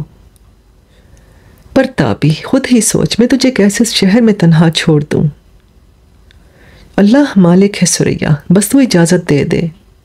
میرا دل گواہی دیتا ہے کہ جو کچھ ہو رہا ہے بہتر ہے۔ ثریا خاموش ہو گئی اور تابندہ نے اس کے گلے میں باہیں ڈال دیں، کہنے لگی، ابھی تو سجاد بھائی کو بھی منانا ہے، تو بھی میری ساتھی بن جانا، پھر ہم دونوں نے کہیں گے تو شاید مان جائیں۔ ماں جی لڈو لے کر آئیں تو دونوں خاموش ہو گئیں۔ آج اسے ہاسٹل میں آئے 3را دن تھا۔ شہر کا صاف ستھرا علاقہ تھا، ہر طرف سبزے کی بہتات تھی، لمبے لمبے درختوں کے درمیان سفید عمارت میں مختلف قسم کے لوگ آباد تھے۔ تابندہ کو جو کمرہ ملا تھا وہ دوسری منزل پر تھا۔ ساتھ والے کمرے میں ایک پارسی لڑکی تھی جو احسن کے دفتر میں ٹائپسٹ تھی۔ اس کے ساتھ ملے ہوئے کمرے میں ایک کرسچن خاتون تھی جس کا خامد اسے چھوڑ کر چلا گیا تھا۔ ایک اور لڑکی تھی جو تابندہ کی طرح دنیا میں اکیلی تھی۔ نام اس کا نازو تھا، لیکن ناز اٹھانے والا دنیا میں کوئی نہ تھا۔ نازو تھی بڑی ہنس مکھ۔ 3 روز سے تو تابندہ کو اسی نے مہمان بنا رکھا تھا۔ تابندہ نے کئی بار چاہا کہ وہ اپنے کھانے پینے کے لیے خود ہی کچھ کرے، مگر نازو نے ہر بار یہی کہہ کر ٹال دیا، ابھی کچھ دن تم میری مہمان ہو۔ ثریا نے جاتے ہوئے تابندہ کو کچھ پیسے دیے تھے اور وہ اس سے لپٹ کر خوب روئی بھی تھی۔ سجاد بھائی بھی کچھ پریشان سے تھے۔ وہ سب سے مل کر ماں جی کے پاس گئی تو انہوں نے بھی اسے لپٹا لیا۔ جانے کیوں، شاید اس لیے کہ اس پر ترس آ گیا تھا۔ ثریا، سجاد اور ماں جی نے شام کی گاڑی سے پشاور جانا تھا اور اسی شام وہ ہاسٹل آ گئی تھی جس کا احسن نے انتظام کر دیا تھا۔ اب اسے یہاں 3 روز ہو گئے تھے۔ آج صبح وہ نازو کے ساتھ آفس بھی گئی تھی جہاں رفیق صاحب نے ٹائپ مشین لا کر اس کے سامنے رکھ دی تھی۔ رفیق صاحب کچھ ابتدائی ہدایات دے کر اپنے کام میں مگن ہو گئے اور وہ خود 2 بجے تک کاغذ بھرتی رہی۔ احسن آج دفتر نہیں آیا تھا۔ چھٹی ہونے پر وہ نازو کے ساتھ واپس آ گئی تھی۔ نازو آملیٹ بنا رہی تھی اور وہ پلنگ پر لیٹی رسالہ دیکھ رہی تھی۔ تمہیں اپوائنٹمنٹ لیٹر مل گیا تابندہ؟ نازو آملیٹ پلیٹ میں رکھتے ہوئے بولی۔ نہیں، تابندہ نے رسالہ ایک طرف رکھ کر جواب دیا۔ اس کا مطلب ہے کہ ابھی تمہارا تقرر نہیں ہوا۔ نازو آملیٹ اور مکھن لگی ٹوسٹ پلیٹ میں رکھ کر اس کے سامنے کرتے ہوئے بولی۔ ابھی تو یہی بات ہے، احسن صاحب کہتے تھے کہ جب میں ٹائپ کی سپیڈ بنا لوں تو وہ اپنے ہی دفتر میں رکھ لیں گے۔ تابندہ اٹھ کر بیٹھ گئی۔ مگر میں ایک بات پر حیران ہوں تابندہ، اس دفتر میں تو کوئی پوسٹ ہی نہیں۔ ہم 3 لیڈی ٹائپسٹ ہیں، ایک احسن صاحب کی پرسنل سیکرٹری ہے، باقی میل سٹاف بھی پورا ہے۔ تابندہ کا دل دھک دھک کرنے لگا، کہنے لگی، احسن صاحب نے امید تو بہت دلائی تھی۔ جب تمہیں کہا ہے انہوں نے تو ضرور کچھ کریں گے۔ ویسے تم بالکل فکر نہ کرنا، مجھے اپنی بہن سمجھو۔ یہاں پر کچھ نہ ہو سکا تو میں تمہیں ضرور کہیں اور رکھوا دوں گی۔ نازو کی بات سے تابندہ کو کچھ حوصلہ ہوا۔ نازو نے اسے آملیٹ ٹوسٹ کے اندر رکھ کر سینڈوچ بنا کر دیا اور کہنے لگی، میں بھی تمہاری طرح تنہا ہوں، مگر تم میں اور مجھ میں بہت فرق ہے۔ میں نے حالات سے سمجھوتا کر لیا ہے اور تم ہر وقت فکر کی بھول بھلائیوں میں گم رہتی ہو۔ زندگی اس طرح بھی گزاری جاتی ہے اور زندگی مجھ جیسی بھی کی بھی گزر جاتی ہے۔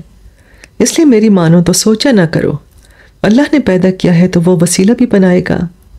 آج 3 روز ہو گئے تمہیں میرے ساتھ۔ میں نے ان 3 دنوں میں یہی دیکھا اور یہی محسوس کیا ہے کہ تم ہر وقت اپنے غم میں ڈوبی رہتی ہو۔ کیا کروں نازو، سمجھ میں نہیں آتا کیا ہوگا میرا۔ اتنی بڑی دنیا اور پہاڑ سی زندگی۔ تابندہ کی آنکھیں چھلک آئیں۔ صرف ایک بات پر عمل کرو میری اچھی بہن، ہر حال میں خوش رہا کرو اور ہمت سے کام لیا کرو۔ رونے دھونے اور فکر مند رہنے سے نہ تو یہ اکیلا پن دور ہو سکتا ہے اور نہ کھانے کو مل سکتا ہے۔ بہرحال زندہ تو رہنا ہے، خوش رہو بس۔ کوشش کروں گی، تابندہ پھیکی سی مسکراہٹ کے ساتھ بولی۔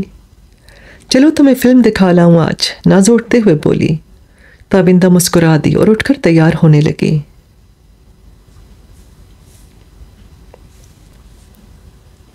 کوئن کلب کی سلور جوبلی تھی اور نہایت شاندار پروگرام تھے۔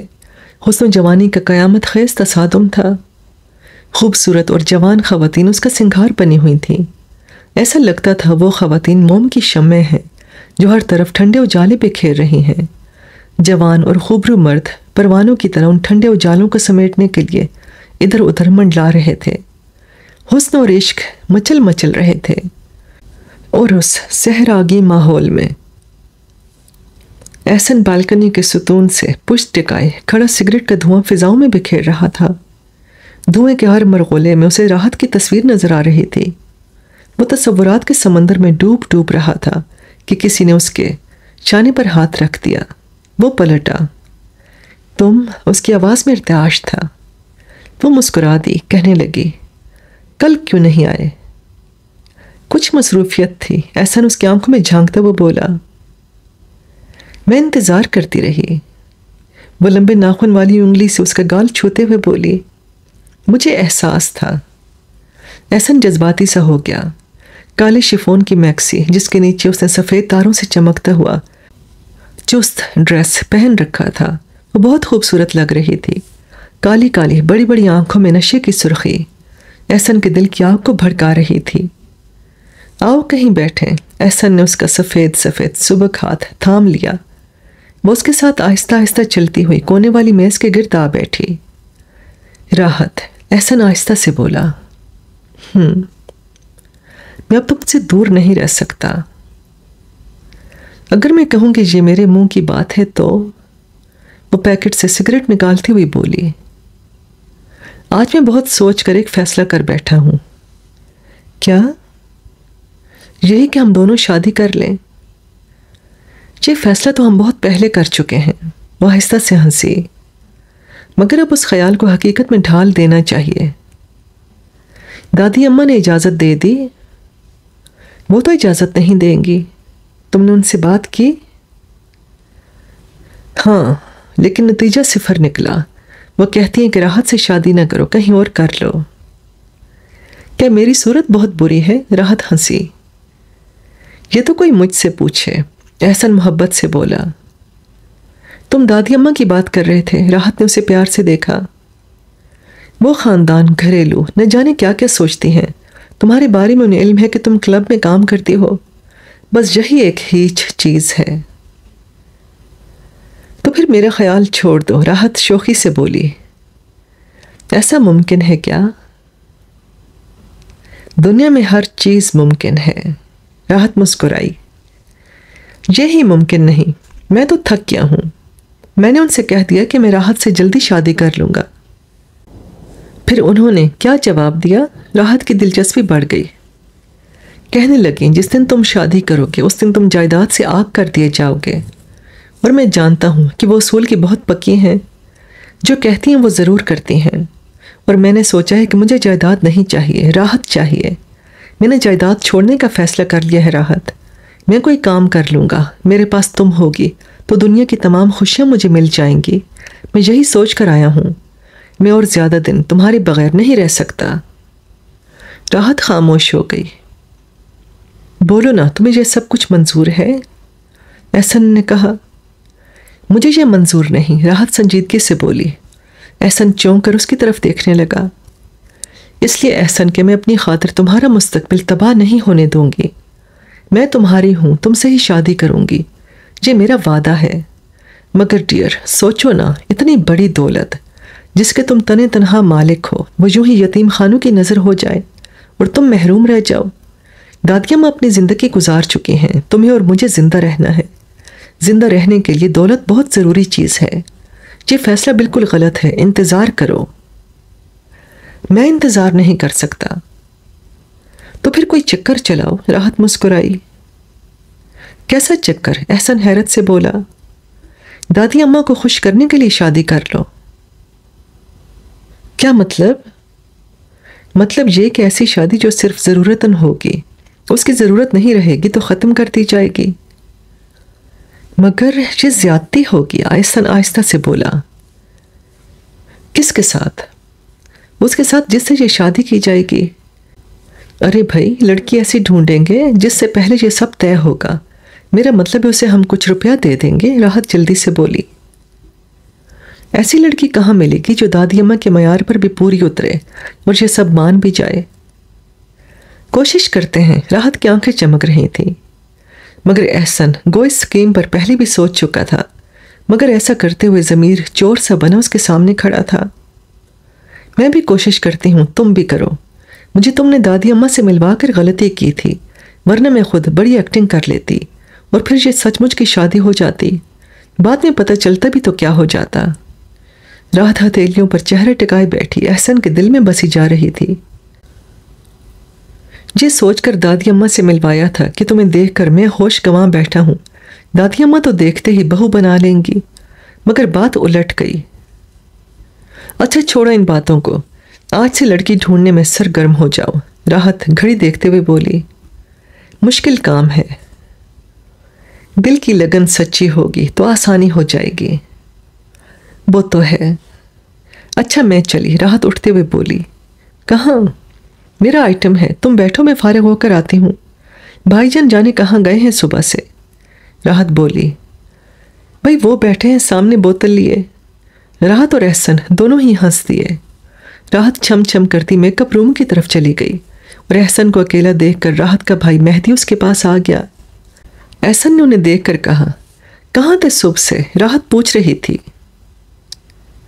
ہمشیرہ تو یوں ہی پریشان ہو جاتی ہیں، میں ذرا ولایتی کے چکر میں تھا، بڑی مشکل سے ملی ہے۔ مہدی نے شراب کی بوتل سامنے رکھ دی۔ پھر مل گئی نا؟ ہاں بڑی مشکل سے، ایک کسٹم والا یار ہے اپنا، وہی لا کر دیتا ہے۔ مہدی ہنسا۔ بس تو عیش ہو گئے تمہارے، احسن مسکرا دیا۔ ہاں، ہمشیرہ کا آئٹم شروع ہونے والا ہے کیا؟ مہدی جتنی پی چکا تھا اس کا رنگ چڑھ رہا تھا۔ ہاں شروع ہو گیا، وہ آئی۔ یار احسن، اپنی ہمشیرہ کی کیا بات ہے۔ احسن نے دیکھا ہال میں اندھیرا سا ہو گیا تھا اور چھم سے راحت ہال میں آ گئی تھی۔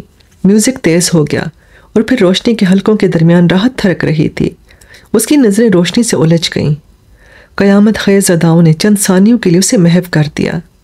وہ ناچ رہی تھی، لوگ بھوکی نظریں اس کے جسم پر ڈال رہے تھے، اور یہ سب کچھ احسن کو کہیں دل کے اندر چبھ رہا تھا۔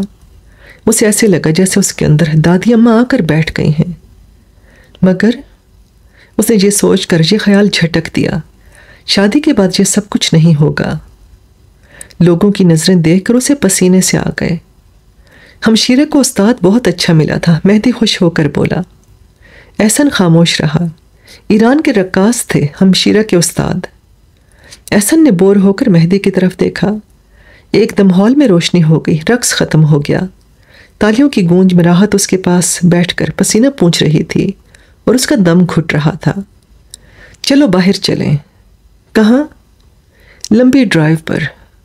چلو۔ دونوں باہر نکل گئے۔ احسن کی حالت ان دنوں کچھ عجیب سی تھی، کام میں دل ہی نہیں لگتا تھا۔ ہر وقت یہی سوچتا رہتا کہ راحت سے شادی کیسے ہو سکتی ہے۔ اماں کی طرف سے صاف جواب پا کر وہ الجھ سا گیا تھا۔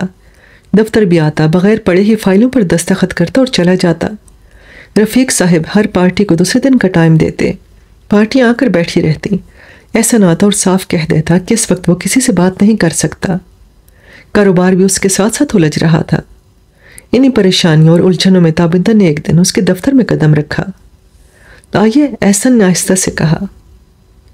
جی وہ 15 روز ہو گئے مجھے ٹائپنگ سیکھتے۔ پھر سپیڈ کچھ بن گئی ہے تو مجھے اب کسی کام پر لگا دیں، میں کوشش کروں گی کہ وہ ہاں، احسن کو جیسے سب کچھ یاد آ گیا، کہنے لگا بیٹھیے آپ۔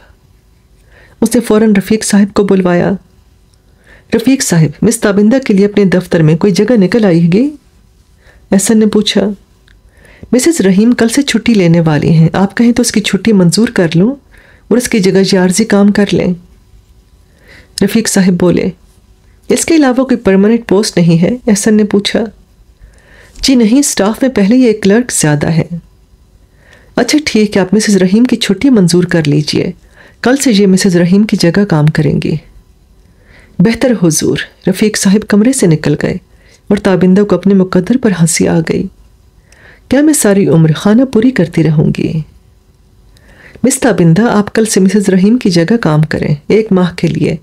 جب وہ واپس آ جائیں گی تو آپ کے لیے کچھ اور سوچیں گے۔ احسن فائلوں پر جھکا ہوا بولا، جی بہتر۔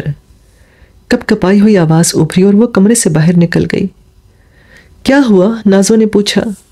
1 ماہ کے لیے نوکری مل گئی۔ کیا مطلب؟ یعنی ریلو کلرک، یعنی فالتو انسان، ضرورت کے وقت کام آنے والا، اور بس۔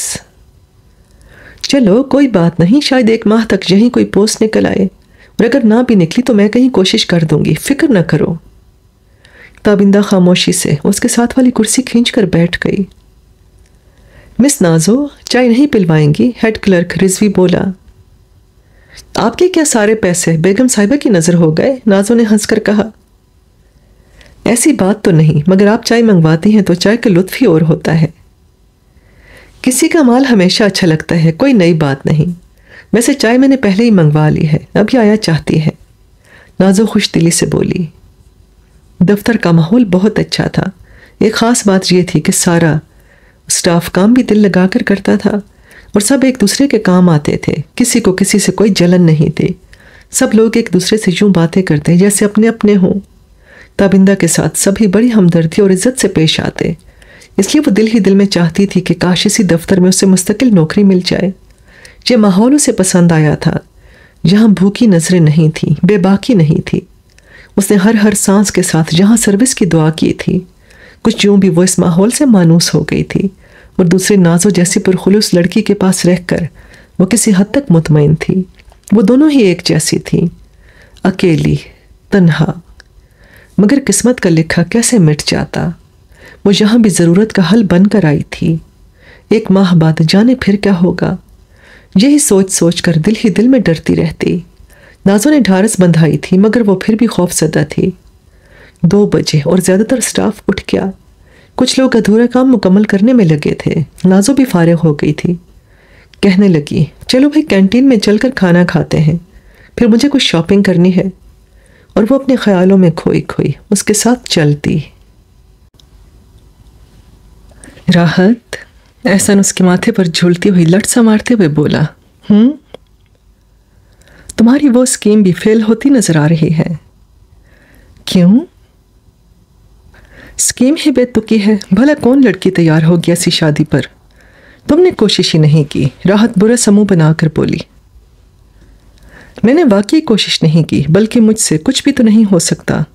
اب یہ تو ہونے سے رہا کہ میں لڑکیاں دیکھتا پھروں اور پھر ان سے کہوں کہ مجھ سے مصنوعی شادی کر لو۔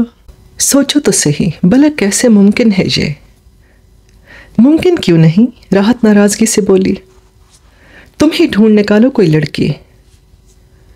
مجھے چیلنج نہ دو، میں واقعی ڈھونڈ لوں گی۔ تو پھر ڈھونڈو نا، منع کس نے کیا ہے؟ احسن مسکرایا۔ تو ٹھیک ہے، 2 ہی دن میں دیکھ لینا۔ بہتر حضور، احسن اس کی ٹھوڑی پکڑ کر چہرہ اپنی طرف کرتا ہوا بولا۔ آج کل دادی اماں کا موڈ کیسا ہے؟ کچھ بہتر ہے۔ میں نے کہا تھا نا ایک دن، اگر آپ راحت کو بہو نہیں بنانا چاہتی تو نہ صحیح، مگر جو بھی لڑکی میں پسند کروں گا وہ آپ کو بھی پسند کرنی ہوگی۔ کہنے لگی، ایک شرط اسی طرح ہے کہ لڑکی خوبصورت اور خاندانی اور گھریلو ہو۔ میں نے کہا یہ شرط منظور ہے۔ تم نے یہ بہت اچھا کیا کہ کچھ میدان ہموار کر لیا۔ اب جو بھی لڑکی انہیں دکھائی جائے گی وہ ناپسند نہیں کریں گی۔ راحت اطمینان سے بولی۔ میں نے بھی بگڑے موڈ سے کہا تھا نا، اس لیے چپ کر گئیں، ورنہ ان معاملوں میں بہت چھان بین کرنے والی ہیں۔ سمجھدار ہیں، سوچتی ہوں گی اب کے بات نہ مانی تو لڑکا ہاتھوں سے نکل جائے گا۔ راحت ہنس پڑی۔ وہ تو مچل گیا۔ احسن شرارت سے بھرپور نظریں اس کے چہرے پر ڈالتے ہوئے بولا۔ کیا کہا؟ ٹھیک کہا، لڑکا تو ہاتھوں سے نکل گیا۔ آئے ہائے، لڑکا، بڈھا کیوں نہیں کہتے؟ راحت ہنسنے لگی۔ یہ کیا مذاق ہے جی، میں عمر پر کوئی حملہ برداشت نہیں کر سکتا۔ احسن زور سے بولا۔ کتنا شوق ہے نا تمہیں لڑکا کہلوانے کا؟ احسن نے ناراض ہو کر دوسری طرف منہ پھیر لیا۔ ناراض نہ ہو مسٹر احسن، لو منا کہہ دیتی ہوں، اب تو خوش ہونا۔ راحت اس کا چہرہ اپنی طرف موڑتے ہوئے بولی، اب بھی ناراض ہوں۔ پھر کیا کہوں؟ گھبرو، جوان بلکہ نوجوان۔ احسن بچوں کی طرح روٹھا روٹھا بولا۔ اچھا بابا معاف کرو، تم الہڑ جوان ہو، لڑکپن میں ہو، معصوم ہو، اور کوئی لفظ یاد نہیں آتا۔ راحت مسکراتے ہوئے بولی۔ اچھی بات نہ سنی میں نے کبھی تمہارے منہ سے، احسن چڑھ کر بولا۔ ایمان سے مجھے جتنے لفظ یاد تھے میں نے تمہاری جوانی مستانی کی نظر کر دی ہے۔ اب بھی ناراض ہو تو کیا کروں پھر؟ پیار سے دیکھو مجھے، احسن مسکرایا۔ کب سے تو دیکھ رہی ہوں، بلکہ اب تو مجھے ڈر ہے کہ اس طرح دیکھ دیکھ کر بھینگی نہ ہو جاؤں۔ راحت ہنسنے لگی۔ احسن نے بھی زور سے کہا لگایا۔ ہنستے مسکراتے دونوں گاڑی کی طرف آ گئے۔ احسن کے سامنے جاتی ہوئی نہ جانے وہ کیوں خوفزدہ سی ہو جاتی تھی۔ حالانکہ احسن نے ہمیشہ اس کی عزت کی تھی، کبھی تو ملازموں والا سلوک نہیں کیا تھا، مگر وہ ہمیشہ اس کے سامنے جانے سے گھبراتی، فائلوں پر دستخط کروانے کے لیے بھی نازو کی منت کرتی، یا پھر باہر ہی سے چپراسی کو دے دیتی۔ مگر ابھی احسن نے اسے بلا بھیجا تھا، اور اس بلاوے سے اس کا رنگ پیلا پڑ گیا تھا۔ نازو، اے نازو۔ نازو جو کسی کاغذ پر نظریں جمائے بڑے انہماک سے سرخ پینسل سے نشان لگا رہی تھی، چونک گئی۔ کیا ہے؟ نازو، مجھے باس نے کیوں بلایا ہے؟ تابندہ کی آواز میں خوف، وہم اور جانے کیا کیا تھا۔ تمہیں کھانا چاہتا ہوگا۔ نازو اس کی بات سن کر ہنس دی۔ مذاق نہ کرو۔ تابندہ سہمی نظروں سے اسے دیکھنے لگی۔ ارے بھائی کوئی کام ہوگا، وہ مالک ہے، ہم اس کے ملازم ہیں، اس کا کام میں نے، تم نے اور سارے سٹاف نے کرنا ہے۔ ہم اسی لیے آتے ہیں، اور یہ سروس لینے کے لیے کسی وقت بھی وہ ہمیں بلا سکتا ہے، اس میں گھبرانے کی کیا بات ہے؟ مگر دیوانی ہو تم، جاؤ کوئی خط لکھوانا ہوگا، آج ان کی پرسنل سیکرٹری بھی تو چھٹی پر ہے، جاؤ۔ تابندہ سہمی نظروں سے اسے دیکھتے ہوئے احسن کے کمرے کی طرف چل دی۔ میں کتنی پگلی ہوں، اس نے اپنے آپ کو خوب کوسا۔ نازو سچ ہی کہ تو کہتی ہے، یہ تو میرا حال ہے، میں کر چکی نوکری۔ نازو کس دھڑلے سے نوکری کرتی ہے، اور رہتی بھی کتنی ہمت سے ہے۔ کیا مجال کسی کی کہ اسے کچھ کہہ سکے؟ مجھے بھی کچھ ہمت سے کام لینا چاہیے۔ واقعی اپنے آپ کو ملامت کی تو کچھ حوصلہ ہوا۔ چپراسی نے دروازہ کھولا۔ میں اندر آ سکتی ہوں؟ وہ آہستہ سے بولی۔ آئیے، وہ اسی طرح فائلوں پر جھکا وہ بولا۔ جی، آپ نے بلایا تھا؟ احسن کی شاندار شخصیت نے پھر اس پر اس کا رعب طاری کر دیا۔ جی، لیٹر آپ نے ٹائپ کیا تھا؟ احسن نے کاغذ اس کے سامنے کر دیا۔ جی ہاں، اس کی رہی صحیح ہمت بھی جواب دے گئی۔ آپ کو ٹائپ ابھی اچھی طرح نہیں آتی تو کم از کم آپ لیٹر ٹائپ کر کے کسی کو دکھا لیا کیجئے۔ آپ کو معلوم ہے آپ کی اس غلطی کی وجہ سے فیکٹری میں کتنا بڑا نقصان ہوا ہے؟ جی، اس کی آنکھوں میں پانی بھر آیا۔ آئندہ ایسی غلطی نہیں ہونی چاہیے، احسن نرمی سے بولا۔ جی میں کوشش کروں گی۔ جانے کیوں اس کی آواز بھرا سی گئی تھی۔ آپ تو پریشان ہو گئیں، میں نے آپ کو ڈانٹا تو نہیں؟ احسن اس کی آنکھوں میں مچلتے آنسو دیکھ کر بولا، اور احسن کے ان الفاظ میں جانے کیا تھا کہ آنسو اس کے رخساروں پر لکیریں بنانے لگے۔ میری کوئی بات آپ کو بری لگی ہے تو میں معذرت کر لیتا ہوں۔ دیکھیے نا، یہ بات اگر میں آپ کو نہ بتاتا تو آپ مزید غلطیاں کرتی چلی جاتی۔ اب کم از کم آپ محتاط ہو جائیں گی۔ احسن کو اس پریشان لڑکی پر بے طرح ترس آ رہا تھا۔ آپ نے ایسی تو کوئی بات نہیں کی، میں شرمندہ ہوں۔ جانے کیوں میں اتنی پاگل ہو گئی ہوں، خواہ ہی رو دیتی ہوں۔ وہ ضبط کرتے ہوئے بولی۔ کبھی کبھی انسان بس میں نہیں رہتا۔ احسن آہستہ سے بولنے لگا۔ شاید یہی بات ہے۔ مجھے سجاد نے آپ کے بارے میں بہت کچھ بتایا تھا۔ میں نے بڑی کوشش بھی کی کہ کہیں آپ کے لیے کوئی بہتر جاب تلاش کروں، مگر ناکام ہی رہا۔ وہ خاموش بیٹھی تھی۔ دراصل میں خود آج کل بہت پریشان رہتا ہوں، احسن اس کی طرف دیکھ کر بولا۔ تابندہ نے نظریں اٹھائیں۔ آپ سوچتی ہوں گی کہ میں اتنی بڑی فیکٹری کا مالک ہو کر آپ کو نوکری نہیں دلا سکتا، یا اپنے دفتر میں ہی کوئی پوسٹ کیوں نہیں دے دیتا؟ احسن نے ایک لمحے کے لیے تابندہ کی طرف دیکھا۔ وہ اپنا دکھ بھول کر اس کی باتیں بڑے غور سے سن رہی تھی۔ اس کی خوبصورت خوابیدہ سی آنکھیں، جن میں رونے کی وجہ سے سرخی آ گئی تھی، نشیلی نشیلی سی لگ رہی تھیں۔ وہ کہنے لگا، میں آپ کی جگہ ہوتا تو یہی سوچتا کہ ایسی کیا بات ہے، کوئی بڑا کام تو ہے نہیں۔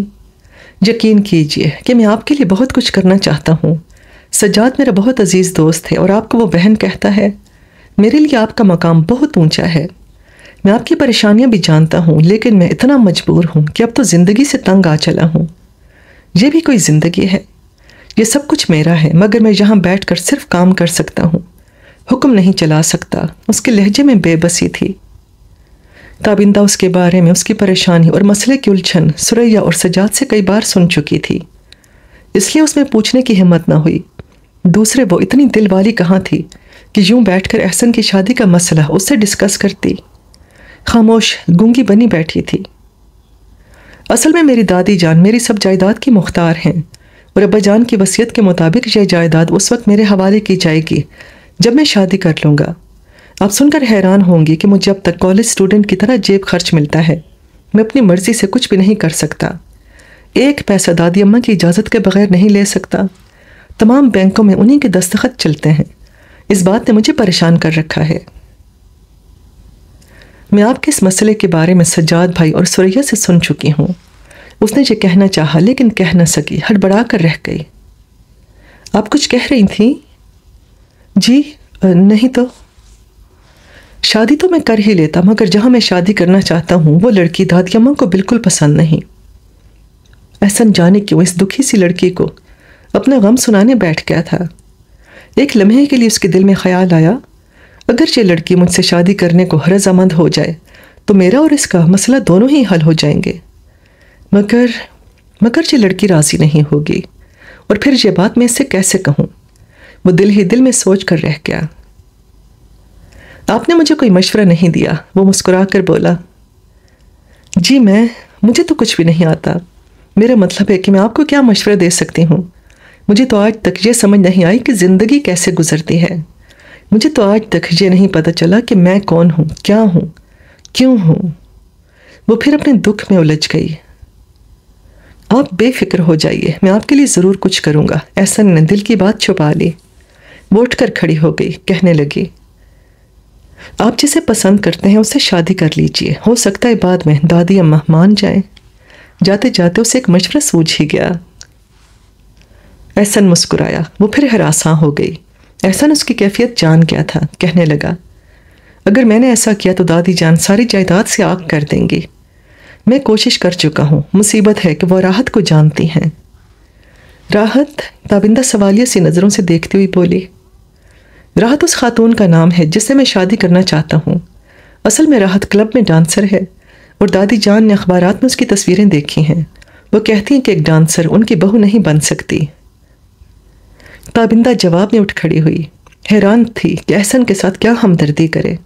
وہ کیوں اسے اپنے ذاتی حالات بتائے جا رہا ہے؟ اب بیٹھیے تو صحیح۔ جی وہ کام۔ بیٹھیے، ہو جائے گا کام۔ احسن کا دل چاہ رہا تھا کہ وہ اس لڑکی کو اپنا پورا مسئلہ بتائے، شاید کچھ کام بن جائے۔ وہ جھجکتی ہوئی بیٹھ گئی۔ آپ اس سلسلے میں میری مدد کر سکتی ہیں، کچھ دیر سوچ کر وہ بولا۔ میں؟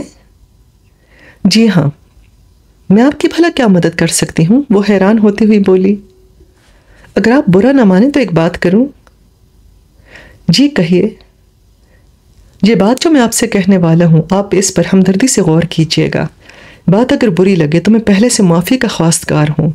خدا را اپنے دل میں کوئی برا خیال نہ لائیے گا بات سن کر۔ آپ کو پورا حق ہے کہ آپ اسے مانیں یا نہ مانیں۔ یہ خیال ضرور رکھیے کہ میں نے صرف ایک مسئلے سے مجبور ہو کر ایسا سوچا ہے۔ میں پھر کہتا ہوں، اگر آپ مناسب نہ سمجھے تو مجھے کوئی غلط آدمی نہ سمجھیے گا۔ میرے دل میں آپ کے لیے خلوص اور ہمدردی اسی طرح قائم رہے گی۔ یہ بات ہو یا نہ ہو، آپ میری نظر میں وہی رہیں گی جو اس وقت ہیں۔ تابندہ کو یوں لگ رہا تھا جیسے اسے پھانسی کے تختے کی طرف لے جایا جا رہا ہے۔ چہرہ زرد ہو گیا تھا، جانے احسن کیا کہنے والا ہے۔ یقیناً وہ کوئی مایوس خبر سنانا چاہتا ہے، تبھی تو اتنی لمبی چوڑی تمہید باندھ رہا ہے۔ حلق میں کانٹے سے پڑ گئے تھے۔ وہ مشکل کہنے لگی، بات کیا ہے؟ بات بہت بڑی بھی ہے اور بہت چھوٹی بھی ہے۔ ایک مسئلہ میرا ہے اور ایک مسئلہ آپ کا۔ ان دونوں مسائل کا حل ہے، اگر آپ ہمدردانہ غور کریں تو۔ احسن کا چہرہ سرخ ہو رہا تھا اور تابندہ ہمتن گوش تھی۔ وہ کہنے لگا، آپ مجھ سے شادی کر سکتی ہیں؟ جی؟ تابندہ کی آنکھیں پھٹ پڑیں، اس پر گویا حیرتوں کے پہاڑ ٹوٹ پڑے۔ ایک لمحے کے لیے اسے ایسا لگا جیسے وہ کرسی سے گر پڑے گی۔ سہم کر، ڈر کر اور بے چین ہو کر تابندہ نے اس کی طرف دیکھا۔ یہ شادی ایک سودا ہوگی، میری لاکھوں کی جائیداد مجھے مل جائے گی، آپ کی پوری زندگی سدھر جائے گی، میں آپ کو ہر طرح خوش رکھنے کی کوشش کروں گا، اس کی میں ضمانت دیتا ہوں۔ حالات سدھرنے کے بعد میں راحت سے شادی کر لوں گا اور آپ جب چاہیں جس وقت چاہیں مجھ سے آزادی حاصل کر سکتی ہیں۔ آپ کسی صورت بھی میری پابند نہیں ہوں گی، جو آپ چاہیں گی وہی ہوگا۔ بس یوں سمجھیے کہ ایک سودا ہے، میں اپنے اطمینان، سکون اور خوشیوں کے لیے آپ کو اطمینان، خوشیاں اور سکون دوں گا۔ تابندہ کا چہرہ زرد ہو چکا تھا۔ آپ سوچ لیجئے، کوئی زبردستی نہیں، احسن آہستہ سے بولا۔ وہ سوچ کے سمندر میں ہچکولے کھا رہی تھی۔ یہ ذلت، یہ رسوائی، دھوکہ، میں ایسا نہیں کروں گی، میں اتنی ذلیل نہیں ہو سکتی۔ میں اس سے کہہ دوں کہ مجھے یہ سودا منظور نہیں، مجھے ایسا سکون نہیں چاہیے، مجھے ایسی خوشیاں نہیں چاہیے جو کسی کو دھوکہ دے کر حاصل کی جائیں۔ نہیں، کیا میں شادی کے لیے بھی ضرورت کا حل بن کر جاؤں گی جہاں میری اپنی کوئی حیثیت نہیں ہوگی؟ نہیں، نہیں۔ وہ ایک دم اٹھ کر کھڑی ہو گئی۔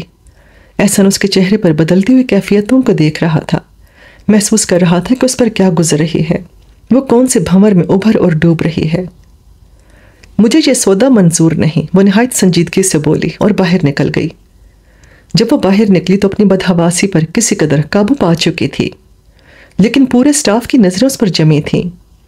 پورا 1 گھنٹہ وہ باس کے کمرے میں بیٹھی رہی تھی، اور جب کہ احسن نے اسٹینو سے کہہ بھی دیا تھا کہ کمرے میں کوئی نہ آئے۔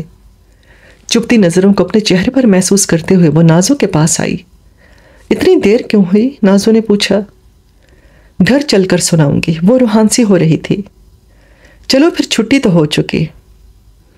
پورے سٹاف کو تو احسن صاحب نے روک رکھا تھا، شاید کوئی میٹنگ ہے۔ اتنے میں اندر سے اطلاع آئی کہ میٹنگ کینسل کر دی گئی ہے۔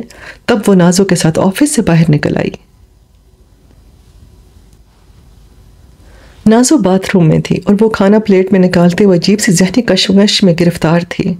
اس کی آنکھوں سے کبھی وحشت سی ٹپکنے لگی اور کبھی تلخی حیات اور غم و اندوہ کی جھلکیاں نظر آتیں۔ حالات کا کڑوا پن تھا، قسمت کی ستم ظریفی۔ کیا میں یہاں بھی خانہ پوری کروں گی زندگی کی لمبی دوڑ میں، جہاں ایک پیارا سا ساتھی ہوا کرتا ہے جس کی محبت میں ڈوب کر دنیا کی ساری تکلیفیں مٹ جاتی ہیں؟ کیا میری زندگی میں یہی کچھ ہے؟ دل و دماغ میں ایک جنگ سی چھڑ گئی تھی۔ حالات کہتے ہیں یہ سودا کر لو، دل کہتا نہیں، میں بھی تو انسان ہوں، میرا بھی دل ہے، اس دل کا کیا کروں؟ تمنائیں ہیں، کیا میں حالات سے سمجھوتا کر لوں؟ دل کی بات نہ مانوں؟ نہیں، مجھ پر لیبل لگ جائے گا، میں رسوا ہو جاؤں گی، میں ایسی شادی نہیں کر سکتی۔ وہ اسی سوچ میں پلیٹ سالن سے بھرتی جا رہی تھی۔ نازو باتھ روم کے دروازے پر تولیے سے منہ پوچھتی ہوئی اسے دیکھ رہی تھی۔ ہاں کیا کر رہی ہو؟ نازو بولی۔ ارے اوہ! تابندہ لبالب بھری پلیٹ دیکھ کر شرمندہ سی ہو گئی۔ کیا ہو گیا ہے تمہیں؟ کچھ نہیں، تابندہ نے میز پر پلیٹیں لگائیں۔ جس وقت سے تم باس کے کمرے سے آئی ہو کھوئی سی ہو، کیا باس نے رومانس تو نہیں جھاڑ دیا؟ نازو کی یہ بات سن کر وہ یوں پریشان ہو گئی جیسے چوری کرتے ہوئے پکڑ لی گئی ہو۔ کوئی بات ضرور ہے، نازو نوالہ توڑتے ہوئے بولی۔ تابندہ خاموشی سے کھانا کھا رہی تھی۔ ویسے احسن صاحب ہیں تو شریف آدمی، مجھے یہاں نوکری کرتے پورے 4 سال ہو گئے، مگر ان 4 سالوں میں میں نے ایک دن بھی ان کے کسی سکینڈل کا نام نہیں سنا، اور نہ ہی ان کی نظر بری ہے۔ ہم لوگوں سے ہمیشہ بڑا اچھا سلوک کرتے ہیں، ہر بات شرافت کے دائرے میں، اور سچ پوچھو تو احسن واقعی آئیڈیل قسم کے آدمی ہیں۔ مگر آج تجھے جو 1 گھنٹہ کمرے میں بٹھائی رکھا، اس پر میں تو کیا پورا سٹاف حیران تھا، بلکہ رضوی کمبخت نے تو 2 مرتبہ مجھے کہا بھی کہ آپ کی دوست کو گئے کافی دیر ہو گئی، بات کیا ہے؟ اف! تابندہ کٹ کر رہ گئی۔ میں تمہیں بتاتی ہوں نازو کہ انہوں نے مجھے کیا کہا ہے، تم سن کر حیران ہو جاؤ گی۔ ہاں بتاؤ۔ وہ مجھ سے شادی کرنا چاہتا ہے۔ نازو کو منہ حیرت سے کھلا کا کھلا رہ گیا۔ سچ کہہ رہی ہو؟ مجھے جھوٹ بولنے کی کیا ضرورت ہے؟ نازو خاموش ہو گئی۔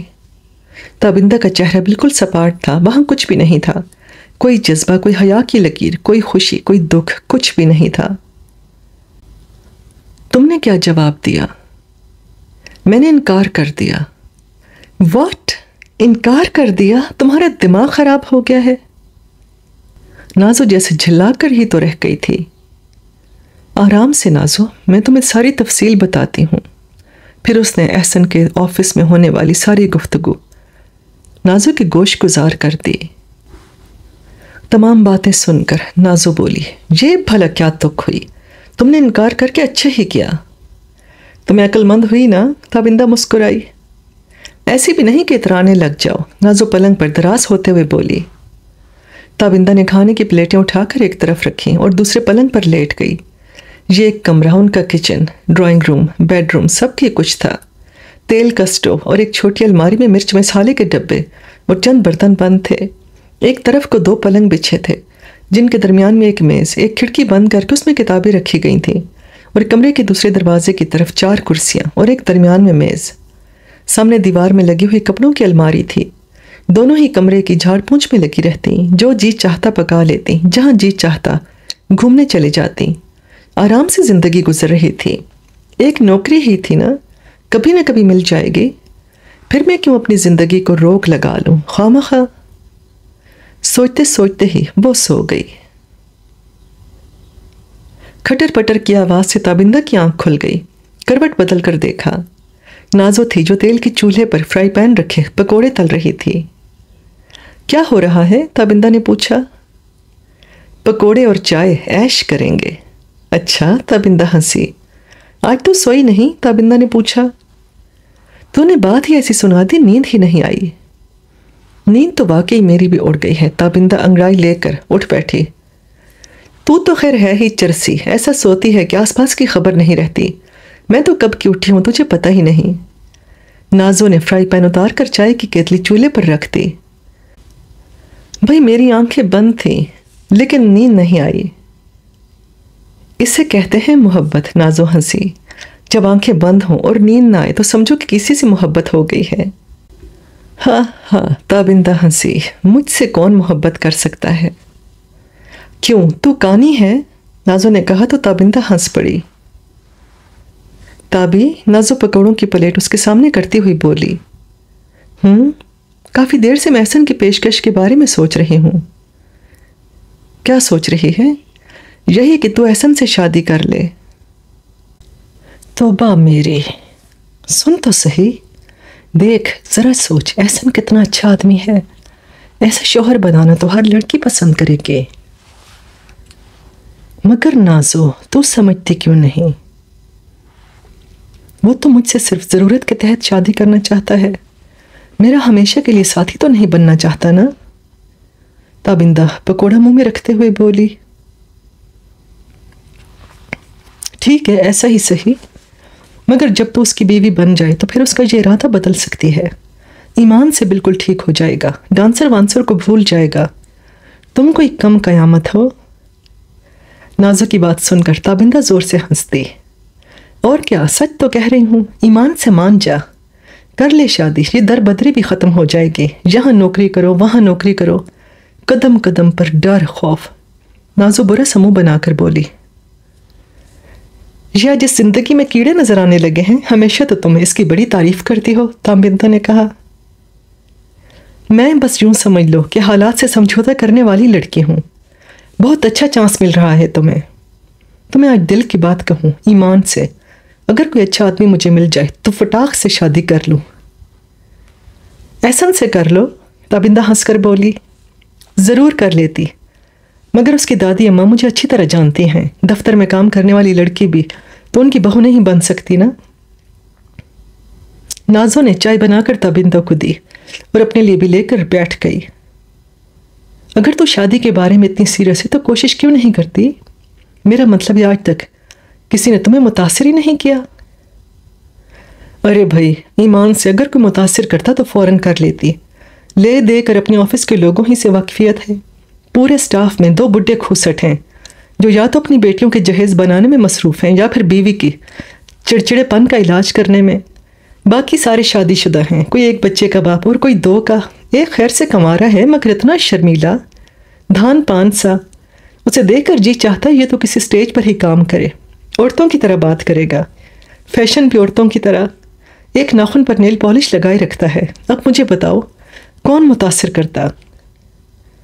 نازو اس کو دکھڑا سناتی ہوئی قریب ہی آ بیٹھی۔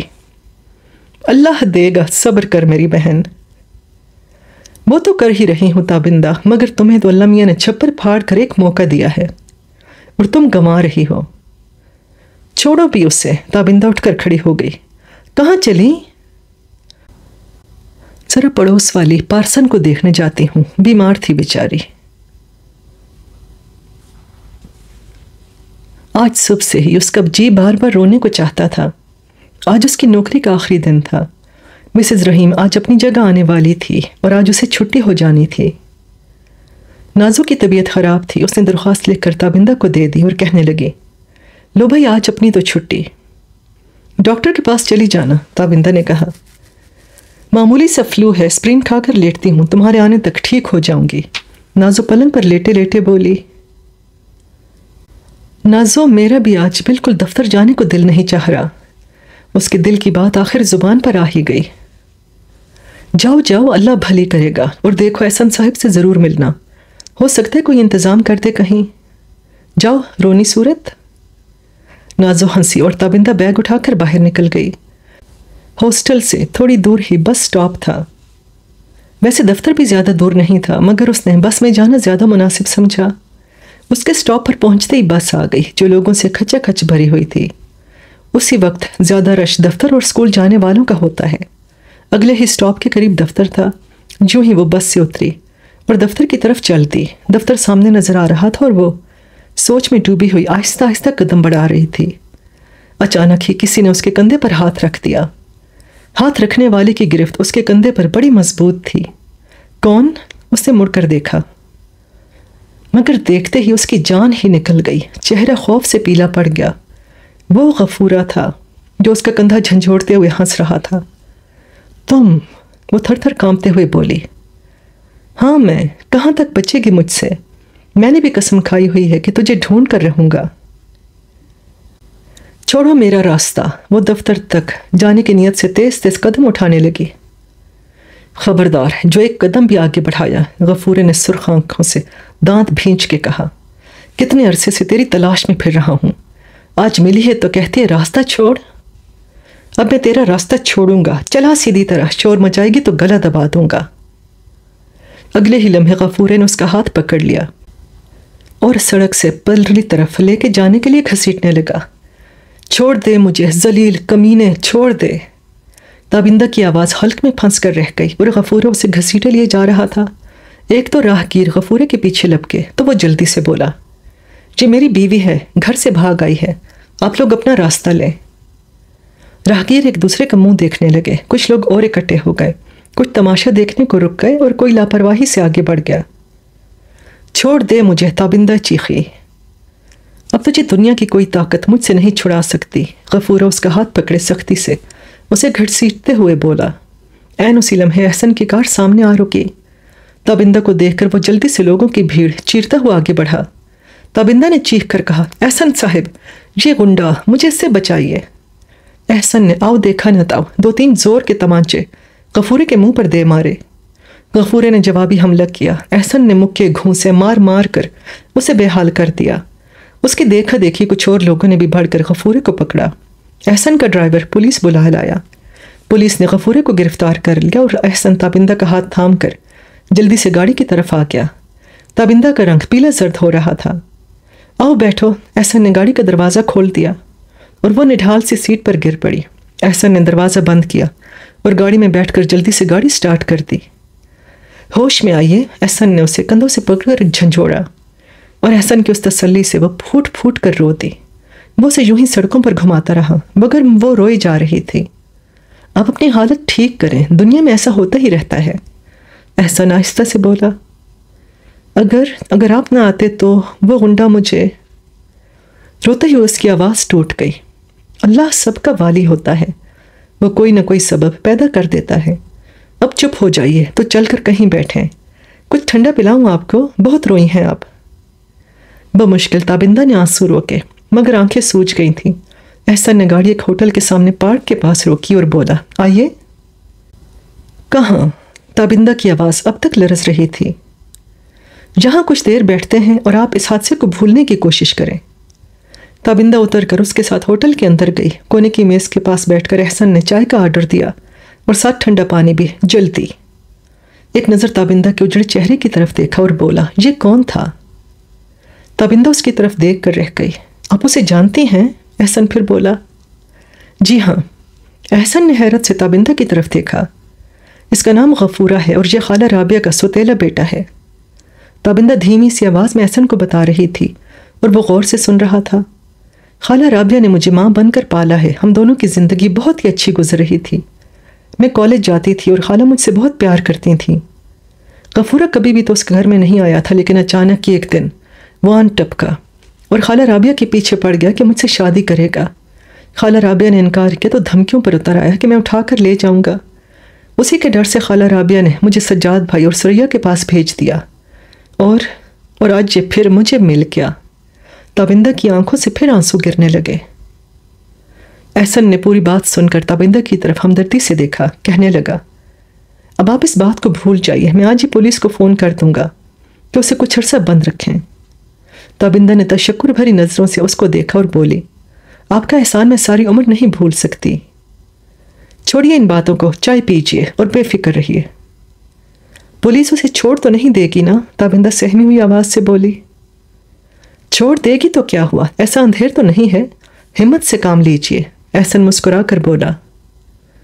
آپ نے آج مجھ پر بہت بڑا احسان کیا ہے، اس کی آواز بھر آ گئی۔ پھر وہی احسان، اب پلیز اس واقعے کو بھول جائیے۔ احسن نے چائے کی پیالی اس کے سامنے کر دی۔ پھر کچھ دیر خاموشی رہی۔ احسن صاحب، وہ آہستہ سے بولی، آج میری نوکری کا آخری دن ہے۔ جی، تو میرے لیے کچھ بندوبست نہیں ہوا؟ وہ جھجکتی ہوئی بولی۔ آپ دفتر آتی رہیے، 2-4 دن میں کچھ بندوبست کر دوں گا، احسن نے کہا۔ جی۔ پھر لمبی خاموشی چھا گئی۔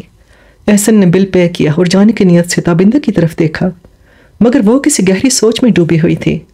ایک نظر احسن کی طرف دیکھا اور نظریں جھکا لیں، پھر نہایت دھیمی آواز میں کہنے لگی، آپ نے اس روز مجھے ایک بات کہی تھی۔ کون سی بات؟ احسن اس کے چہرے پر بدلتے رنگوں کو دیکھتا ہوا بولا۔ شادی کی۔ تابندہ خشک ہونٹوں پر زبان پھیرتی ہوئی بولی۔ ہاں کہی تھی۔ میں اس کے لیے تیار ہوں۔ اس نے چند ہی لمحوں میں سب کچھ سوچ لیا تھا۔ احسن سے شادی کرنے میں اسے آرام، سکون، تحفظ سب کچھ ایک لمحے میں نظر آ گیا۔ غفورے کے ڈر سے کہہ رہے ہیں؟ وہ ہنسا۔ کچھ بھی سمجھیے۔ احسن ایک لمحے تک اس کے چہرے کی طرف دیکھتا رہا، پھر کہنے لگا، آپ نے یہ فیصلہ کر کے مجھ پر بہت بڑا احسان کیا ہے، اور میں پوری کوشش کروں گا کہ آپ کو ہمیشہ خوش رکھوں۔ آپ سکھی رہیں گی اور اپنے آپ کو کبھی بھی میرا پابند نہ سمجھیے گا۔ تابندہ خاموش تھی لیکن گلا روند رہا تھا، آنسو آنکھوں میں مچل رہے تھے۔ شاید یہ احساس تھا کہ میں نے اپنی زندگی بیچ ڈالی ہے، اپنی آرزوئیں سب کچھ فروخت کر دیا ہے۔ میں اب صرف گوشت پوست کا بت ہوں، لاش کی مانند، جس کے تمام جذبوں کا میں نے سودا کر لیا ہے۔ اور یہ سارا احساس اس کی آنکھوں میں مچل رہا تھا۔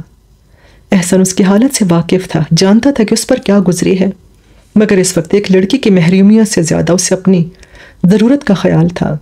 تصور ہی تصور میں اس نے لاکھوں کروڑوں کی جائیداد حاصل کر لی تھی، اور راحت، اس کی محبت، اس کے خوابوں کی شہزادی اس کے ساتھ تھی۔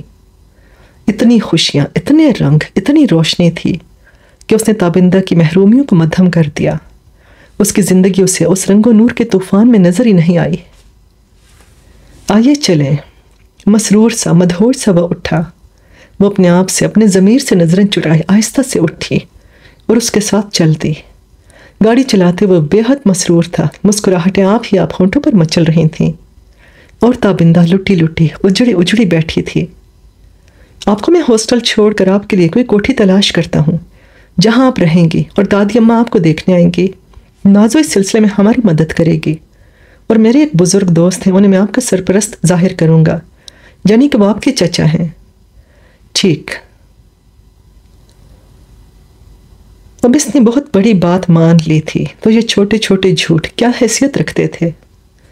نازو کو آپ تیار کریں، میں بھی آتا ہوں۔ وہ گاڑی ہاسٹل کے پاس روکتا وہ بولا۔ جی۔ تب وہ آہستہ سے گاڑی سے اتر گئی۔ کٹی کٹی سی وہ کمرے کی طرف جا رہی تھی۔ جب گئی تھی تو ایک زندہ انسان تھی، جس کے سینے میں دھڑکتا تھا دل، اور جس دل کی خواہشیں تھیں، تمنائیں تھیں۔ گھر آئی تھی تو ایک مردہ جسم لیے، جذبوں سے آری۔ کوٹھی زرد کمکموں سے سجی ہوئی تھی، اور وہ اندر سرخ کم خواب میں لپٹی بھاری زیورات سے لدی ہوئی دلہن بنی بیٹھی تھی۔ نازو اس کے قریب ہی بیٹھی تھی۔ ان 4 دنوں میں سب کچھ ہی تو ہو گیا۔ احسن نے کوٹھی کرائے پر لے کر نازو اور تابندہ کو اس میں منتقل کر دیا تھا۔ احسن کا دوست، جس کا نام ریاست علی تھا، احسن کی خوشی کی خاطر تابندہ کا چچا بن گیا۔ اور پھر دادی اماں تابندہ کو دیکھنے آئیں۔ جانے تابندہ میں کیا تھا، دادی اماں کو وہ بہت پسند آئی، اور انہوں نے فوراً ہی نکاح کے لیے تاریخ مقرر کر لی۔ دادی اماں پتلی دبلی سی خاتون تھیں، رنگ سرخ و سفید، چہرے پر نورانی سا وقار، سفید ریشم کے لباس میں ہیروں کا ہلکا سا زیور پہنے وہ تابندہ کو دیکھنے آئی تھیں۔ تو تابندہ اس نیک سی ہستی کو دیکھ کر کسی قدر شرمندہ ہوئی تھی۔ اس خاتون کو دھوکہ دے رہی ہوں میں۔ اس کے فیصلے نے کئی جھٹکے کھائے، مگر اب کیا ہو سکتا تھا؟ فیصلہ بدل جاتا تو احسن پھر سے تباہ ہو جاتا، اور وہ خود بھی، اس لیے خاموش ہو گئی تھی۔ دادی اماں نے تابندہ کو پسند کر لیا، اس کے حسب نسب کی تسلی کر لی، تو نکاح کا دن مقرر کر لیا۔ آج تابندہ کا نکاح تھا۔ سرخ کم خواب میں لپٹی وہ بہت حسین نظر آ رہی تھی۔ نازو نے جب اسے آئینہ دکھایا تو وہ حیران رہ گئی۔ کیا یہ میں ہوں؟ ہاں اور کیا، نازو ہنسی۔ تابندہ کی آنکھوں میں آنسو آ گئے۔ ارے روتی کیوں ہے؟ بڑی قسمت والی ہے تو۔ تابندہ کے لبوں پر طنزیہ سی ہنسی پھیل گئی۔ تابی؟ نازو اس کے مہندی رنگے ہاتھ کو اپنے ہاتھ میں لیتی ہوئی بولی۔ تابندہ نے افشاں کے بوجھ سے جھکی آنکھیں کھول کر اس کی طرف دیکھا۔ آج پٹرا ہو جائے گا احسن کا۔ چل ہٹ۔ ایمان سے۔ ہاں ایک اور بات میری سن لو، بلکہ پلے باندھ لو، آج کا دن پھر نہیں آئے گا۔ تمہارا احسن سے نکاح ہو رہا ہے، تم اس کی بیوی بن رہی ہو۔ آج کا موقع ہاتھ سے کھونا مت۔ اب اگر تم اسے اپنی طرف راغب کرو یہ تمہارا حق ہے۔ آج کی کوشش اس ڈانسر کا پٹرا کر دے گی، سمجھی؟ میرا اس کا جو معاہدہ ہوا ہے اسے میں توڑوں گی نہیں، تابندہ آہستہ سے بولی۔ دفع، کیا بات کرتی ہو؟ خبردار جو تم نے معاہدے کو ذہن میں رکھا، دیکھ مان جا ورنہ پچھتائے گی۔ نازو جھلا گئی، کہنے لگی ویسے آج تو پتھر دل بھی دیکھے تو موم ہو جائے، وہ تو انسان ہے۔ نکاح کے لیے لوگ اندر آئے تو نازو نے دوپٹہ تان لیا اور پھر چند لمحوں میں وہ احسن کی ہو گئی۔ مبارک ہو احسن صاحب۔ باہر اس کے دوستوں نے مبارک دی تو اس کی نظروں میں راحت کا چہرہ آ گیا۔ جو اس وقت خوشی سے رقص کرتے کرتے تھک گئی ہو۔ اور پھر مبارک سلامت کے اس شور میں دادی اماں نے تابندہ کو تھام لیا اور پھولوں سے لدی گاڑی میں لا بٹھایا۔ اس سے ملنے والی صرف نازو تھی، اس سے رخصت کرنے والی صرف نازو تھی۔ ماں بھی، باپ بھی، بہن بھی اور بھائی بھی، اور تابندہ نے بھی سارے رشتے اسی کی ذات میں مدغم کر دیے اور اس سے لپٹ کر وہ پھوٹ پھوٹ کر رو دی، یوں جیسے باپ سے گلے مل رہی ہو، جیسے ماں سے لپٹ رہی ہو، جیسے بھائی کی دعائیں لے رہی ہو، جیسے بہن کی محبت سمیٹ لینا چاہتی ہو۔ نازو کی آنکھوں میں بھی جھڑی لگی تھی۔ تم کیا لگتی ہو دلہن کی؟ دادی اماں نے پیار سے پوچھا۔ تابندہ میری سہیلی ہے لیکن بہنوں جیسی، نازو نے کہا۔ چلو میرے ساتھ، دادی اماں نے پیار سے اس کے سر پر ہاتھ پھیرا۔ میں تھوڑی دیر بعد آؤں گی، نازو آنسو پوچھتے ہوئے بولی۔ تم ہمارے دفتر میں کام کرتی ہو نا؟ دادی اماں نے کہا۔ جی ہاں، تو اپنی سہیلی کے پاس آتی رہنا۔ دادی اماں نے نازو کو اپنے ساتھ لپٹا لیا۔ جی آتی رہوں گی، نازو بھرائی ہوئی آواز میں بولی، اور پھر گاڑی روانہ ہو گئی۔ نازو وہیں کھڑی تھی۔